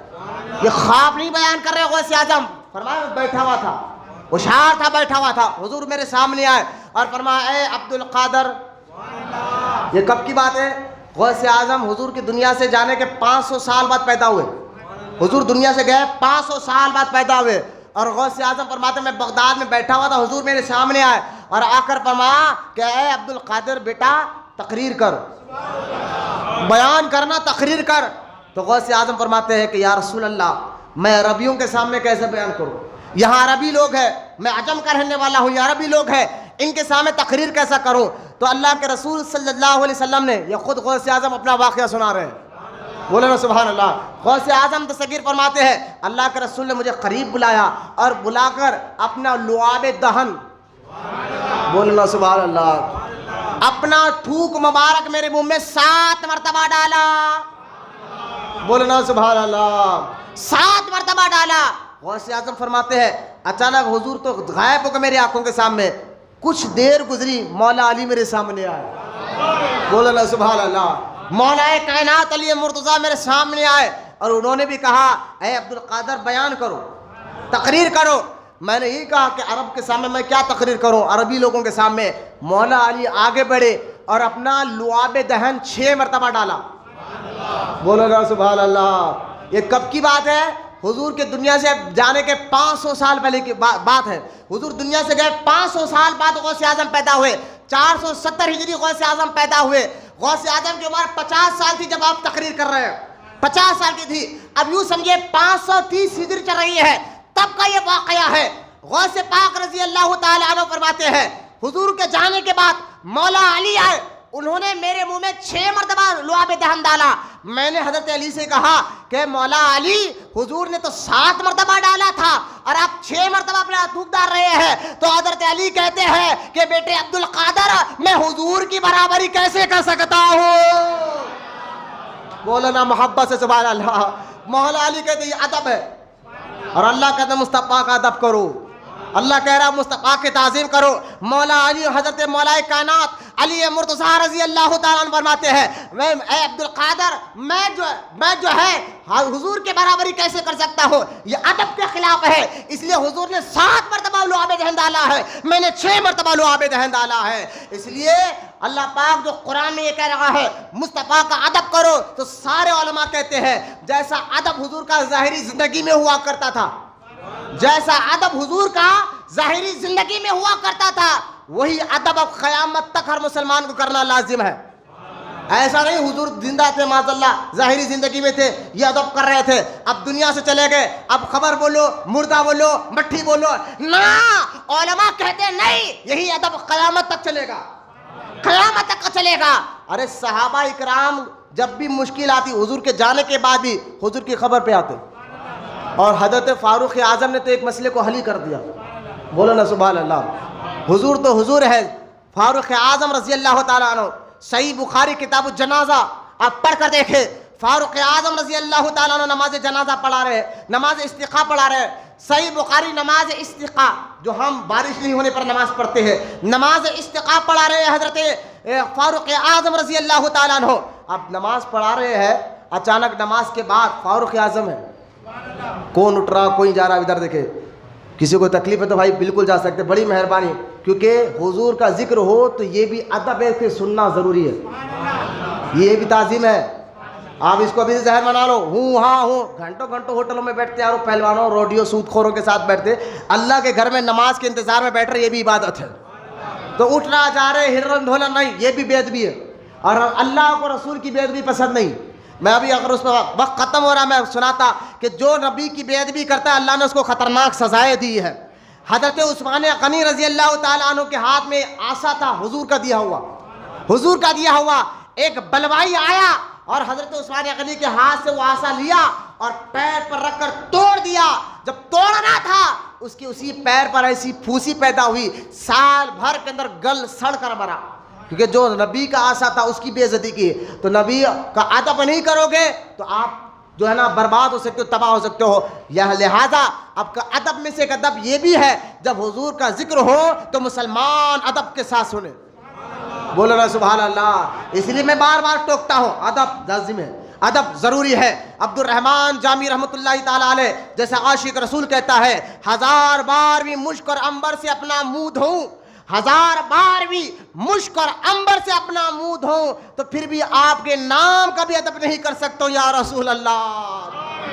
لہذا جب بھی حضور کے بارے میں حدیثیں سنائی جا رہی ہو, واقعات سنائے جا رہی ہو, آپ کا کام ہے ادب کے ساتھ سننا, یہ ضروری. اللہ پاک نے ادب کا حکم دیا ہے, تعظیم کا حکم دیا ہے. اب ادب لازم رکھتے ہیں, میری بات کو سنیں. حضرت فاروق اعظم رضی اللہ تعالیٰ عنہ حضور دنیا سے چلے گئے, اب ادب نہیں کریں گے, نہیں, قیامت تک وہی ادب رہے گا. فاروق اعظم نے نماز استسقاء پڑھائی, دیکھا حضور کے چاچا حضرت عباس آ رہے ہیں, حضور کے چاچا حضرت عباس آ رہے ہیں. اللہ کے رسول صلی اللہ علیہ وسلم کے چہیتے صحابی حضرت فاروق اعظم کہتے ہیں اے اللہ بارش دے عباس کے صدقے میں. حضرت فاروق اعظم کا دور ہے، حضور دنیا سے جا کے 8 یا 10 سال ہو گیا ہے، فاروق اعظم دعا کر رہے ہیں اور دعا میں وسیلہ لے رہے ہیں حضرت عباس کا، اور فاروق اعظم نے بتا دیا حضور تو حضور ہے، حضور کے خاندان والوں کا وسیلہ بھی لے کر دعا مانگو تو اللہ قبول فرما لیتا ہے۔ بولو نا محبت سے سبحان اللہ۔ کب صحابہ کرام، اور یہ ادب بھی تھا، یہ تعظیم بھی تھی کہ حضور کے چاچا، یہ حضور کے چاچا ہے، یہ ادب بھی تھا، یہ تعظیم بھی تھی، اس لیے حضور دنیا سے جانے کے بعد بھی وہی ادب آج بھی برقرار ہے، قیامت تک بھی برقرار رہے گا۔ امام مالک جیسے امام جن کے بارے میں آتا ہے، امام مالک رضی اللہ تعالیٰ عنہ جب بھی مدینہ پاک میں جاتے، ساری زندگی آپ مدینے میں رہے۔ امام مالک تابعی ہے، بہت بڑے امام ہے امام مالک، بخاری سے پہلے انہوں نے کتاب لکھی تھی موطا امام مالک، اور کتاب کا نام ہے موطا امام مالک۔ بخاری کی حدیث لکھنے سے پہلے سب سے پہلے یہ کتاب لکھی گئی حدیث پر، موطا امام مالک اس کا نام ہے، اور مالک کی فقہ کے یہ امام ہے۔ امام مالک رضی اللہ تعالیٰ عنہ ساری زندگی مدینے میں رہے، آج بھی ان کا مزار جنت البقیع میں ہے۔ امام مالک وہ بزرگ ہے جن کے ذریعے سے ہزاروں کروڑوں لوگوں کا دین اور ایمان سمجھ میں آیا ہے، قرآن سمجھ میں آیا ہے، حدیث سمجھ میں آیا ہے۔ وہ امام مالک رضی اللہ تعالیٰ عنہ حضور کے شہر کا ادب کیسا کرتے تھے، حضور کے شہر کا تعظیم کیسا کرتے تھے۔ آپ غور کریں، امام مالک ساری زندگی مدینے میں رہے لیکن سواری پر نہیں بیٹھا، بولے یار سبحان اللہ، کسی سواری پر یعنی گھوڑے پر اونٹ پر نہیں بیٹھا۔ لوگ کہتے کہ اے امام آپ اتنے بڑے امام ہیں، آپ کے لیے سواری ہے، سواری پہ کیوں نہیں بیٹھتے؟ امام مالک فرماتے ہیں میں اس شہر میں سواری پہ کیسے بیٹھوں جس زمین کے نیچے مصطفیٰ آرام کر رہے ہو۔ یہ آپ کا عادت تھا امام مالک رضی اللہ تعالیٰ عنہ کا۔ ساری زندگی امام مالک مدینے میں رہے، وہیں تو انتقال ہو گیا، لیکن آپ نے سواری پر نہیں بیٹھا۔ اور یہاں تک کہ امام مالک کے بارے میں آتا ہے، امام مالک رضی اللہ تعالیٰ عنہ کھانا بہت کم کھایا کرتے تھے۔ لوگ پوچھتے ہیں کہ اے امام آپ کھانا اتنا کم کیوں کھاتے ہیں؟ کہا سنو اس لیے کم کھاتا ہوں، اگر زیادہ کھاؤں گا تو لہٰذا جو مجھے پیٹ خراب ہوگا، پیٹ خراب کے لیے ٹوائلٹ جانا پڑے گا۔ لیکن امام مالک ساری زندگی، بولو نا سبحان اللہ، جب بھی آپ کو 2-3 میں ایک مرتبہ موشن آتا تو آپ مدینے کی سرحد کے باہر جا کر آتے تھے۔ یہ بڑے بڑے بزرگوں نے حضور تو حضور ہے، حضور کے شہر کا ایسا ادب کر بتایا ہے، ایسی تعظیم کر بتایا ہے۔ امام مالک رضی اللہ تعالیٰ عنہ وہ ایسے زبردست عاشق رسول ہے کہ امام مالک رضی اللہ تعالیٰ عنہ جب بھی مدینہ منورہ میں نکلتے، مدینے کی دیواروں کو چومتے، مدینے کو پتھروں کو چومتے۔ کسی نے تانا دیا اے امام یہ کیا دیوانگی ہے کہ تم مدینہ منورہ کی دیواروں کو چوم رہے ہو، مدینہ منورہ کی گلیوں کو چوم رہے ہو؟ تو امام مالک کہتے ہیں کہ امام مالک فرماتے لوگوں اس لیے چومتا ہوں کبھی تو کبھی حضور نے اس پتھروں کو دیکھا ہوگا۔ کہا یہ کیا حضور جب راستے سے جاتے تو دیواروں کو پتھروں کو دیکھتے ہوئے جاتے تھے؟ تو امام مالک نے آ کر نہیں دیکھا ہوگا تو کبھی حضور کا کپڑا اس پتھر کو لگ گیا ہوگا، اس دیوار کو لگ گیا ہوگا اس لیے چوم لیتا ہو۔ لوگوں نے کہا امام کیا امام مالک جو ہے ایسا جاتے کہ اپنے کپڑے دیواروں کو پتھروں کو لگا لیتے جاتے؟ تو امام مالک فرماتے ٹھیک ہے حضور نے اس پتھر کو دیکھا نہیں ہوگا، حضور کا کپڑا بھی اس پتھر کو نہیں لگا ہوگا، لیکن اس پتھر نے تو حضور کو دیکھا ہوگا۔ بولو نا محبت سے سبحان اللہ۔ یہ امام مالک رضی اللہ تعالیٰ عنہ کا عقیدہ بتا رہا، تعظیم مدینہ تو مدینہ۔ یہاں تک کہ امام مالک کہتے ہیں جب بھی مدینہ آؤ نا، مدینوں کی ہوا کو سانس بھر کر لو، جیسا تم سانس لیتے ہو نا خوشبو لیتے ہو، اس طرح مدینے کی ہوا کی سانس کو لیو، کیونکہ سرکار نے فرمایا مدینے کی ہوا میں بھی اللہ نے شفا کو داخل فرمایا ہے، مدینے کی ہواؤں میں اللہ نے شفا کو داخل فرمایا ہے۔ اس لیے صحابہ کرام دیکھے، ایک بہت بڑے عالم دین ہے، ان کے سامنے کھانا لایا گیا، کدو سامنے تھا، کدو۔ ایک شخص نے کہا مجھے کدو پسند نہیں ہے، انہوں نے تلوار نکال لی، عالم تھے، تلوار نکال کر گردن پر رکھ دی۔ تو کدو سے کیوں چڑھ رہا؟ کیونکہ کدو مصطفیٰ کو بہت پسند ہے، تو اس کا بھی ادب ضروری ہے، اس کا تعظیم ضروری ہے۔ چڑھتا کیوں ہے؟ اس نے ہاتھ جوڑ کر کہا حضور میں چڑھ کے نیت سے نہیں بول رہا ہوں، بس میری مزاج میں نے ایسا کیا ہے۔ تلوار ہٹا لی، کہا اگر اس کی بے ادبی کرتا میں تیرا سر نکال دیتا، میں تیرا سر نکال دیتا۔ حضور تو حضور ہے یار، حضور سے نسبت ہونے والی چیزوں کا علماء ہو صحابہ ہو بڑا ادب کیا کرتے تھے، بڑی عزت کیا کرتے تھے، بڑی تعظیم کیا کرتے تھے۔ اس لیے اللہ پاک آج جا کر ان کا ہزاروں سال ہو گئے ہیں، آج بھی ان کا نام باقی ہے، ان کی مزاریں باقی ہیں، آج ان کا نام باقی ہے۔ یہی امام مالک اگر کوئی ان کے پاس مدینے میں آتا، کوئی آدمی مسلمان کوئی سوال کرنے آتا تو آپ مل کر کے سوال کریں. اگر کوئی آتا امام میں آپ سے حدیث پوچھنے آیا ہوں, امام مالک کہتے 2 منٹ بیٹھو, آپ غسل کرتے, جس تخت پر بیٹھ کر حدیث پڑھتے اس تخت کو دھواں دیتے, اس کے بعد بیٹھ کر حدیث بیان کرتے. آپ غور کریں, ایک حدیث بولنے کے لیے پہلے غسل لے رہے ہیں, پھر جس تخت پر بیٹھ اس تخت کو دھواں دے رہے ہیں, اس کے بعد اس کے اوپر بیٹھ کر حدیث بیان کر رہے ہیں. لوگوں نے پوچھا امام مالک اتنا کیوں؟ کہا یہ ادب مصطفیٰ ہے, یہ تعظیم مصطفیٰ ہے. لہذا یہی امام مالک رضی اللہ تعالیٰ بیٹھے ہیں مدینے میں حضور کے روضے کے سامنے بیٹھے ہیں کہ اچانک بادشاہ آیا, بادشاہ ہارون رشید آیا اور خلیفہ منصور آیا ہے. منصور اس کا نام تھا, اس وقت عرب کا بادشاہ ہے, بادشاہ ہے عام آدمی نہیں, عرب کا بادشاہ ہے, حکومت اس کے ہاتھ انٹر میں ہے, نام منصور اس کا ہے. وہ حضور کے روضے کی زیارت کرنے آیا, قبر شریف کے سامنے, روضے مبارک کے سامنے منصور جو ہے بات کرتے کرتے اونچی آواز میں بات کرنے لگا. امام مالک نے یہ نہیں دیکھا کہ سامنے بادشاہ کھڑا ہوا ہے, امام مالک جلال میں آ گئے, اس کو قریب بلا کر کہا منصور نبی کے سامنے اونچی آواز سے بات نہیں کی جاتی, ادب ضروری ہے, تعظیم ضروری ہے, لہذا حضور کے سامنے اونچی آواز سے بات نہیں کی جاتی. لہذا منصور نے کہا کہ ٹھیک ہے میں آواز کم کرتا ہوں, لیکن یہ امام تم مدینے میں سب سے زیادہ علم آپ کے پاس ہے, تم عالم ہو, ایک مسئلہ تو بتاؤ. کہا بتا کیا چاہتا ہے؟ بادشاہ نے پوچھا اے امام مالک بتاؤ, اب میں روضے رسول پر آیا ہوں, دعا مانگنا ہے تو چہرہ اپنا حضور کی طرف کروں یا قبلے کی طرف کروں؟ چہرہ کروں تو حضور کی طرف. اب دیکھیں 1300 سال سے مسلمانوں کا عقیدہ چلتے ہوئے آ رہا ہے, اور آج وہاں بھی بدعقیدہ کہتے نہیں قبلے کی طرف چہرہ کر دعا مانگو. لہذا حضرت امام مالک کہتے ہیں, شفا شریف اس کتاب میں واقعہ موجود ہے, امام مالک رضی اللہ تعالیٰ فرماتے ہیں منصور کیا کہہ رہا ہے, حضور سے چہرہ پھیرے گا تو جائے گا کہاں؟ دعا کرنا ہے تو مصطفیٰ کی طرف چہرہ کر کر دعا مانگنا ہوگا.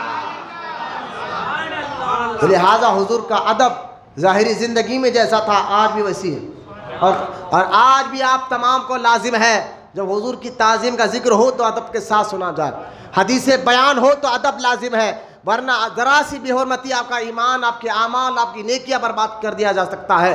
لہذا ادب ضروری ہے, اور یہی ایمان کا تقاضا ہے. محبت رسول ہو تو پہلے ادب آتا ہے, محبت جس سے ہوتی ہے تو اس کا ادب, اس کی عزت آتی ہے, اس کے بعد جس سے بندہ محبت کرتا ہے پھر اس کا ذکر زیادہ کرتا ہے, اس کا ذکر زیادہ کرتا ہے. آپ کہہ رہے ہیں حضور کا ذکر اتنا کیا ہے, یہ محبت کی پہچان ہے. حضور کا ذکر جب نہیں لا الہ الا اللہ کو, میں نے کہا صرف لا الہ الا اللہ کلمہ نہیں ہے, لا الہ الا اللہ کے ساتھ محمد رسول اللہ کہنا یہ پورا کلمہ, یہ بھی اللہ کا ذکر ہے.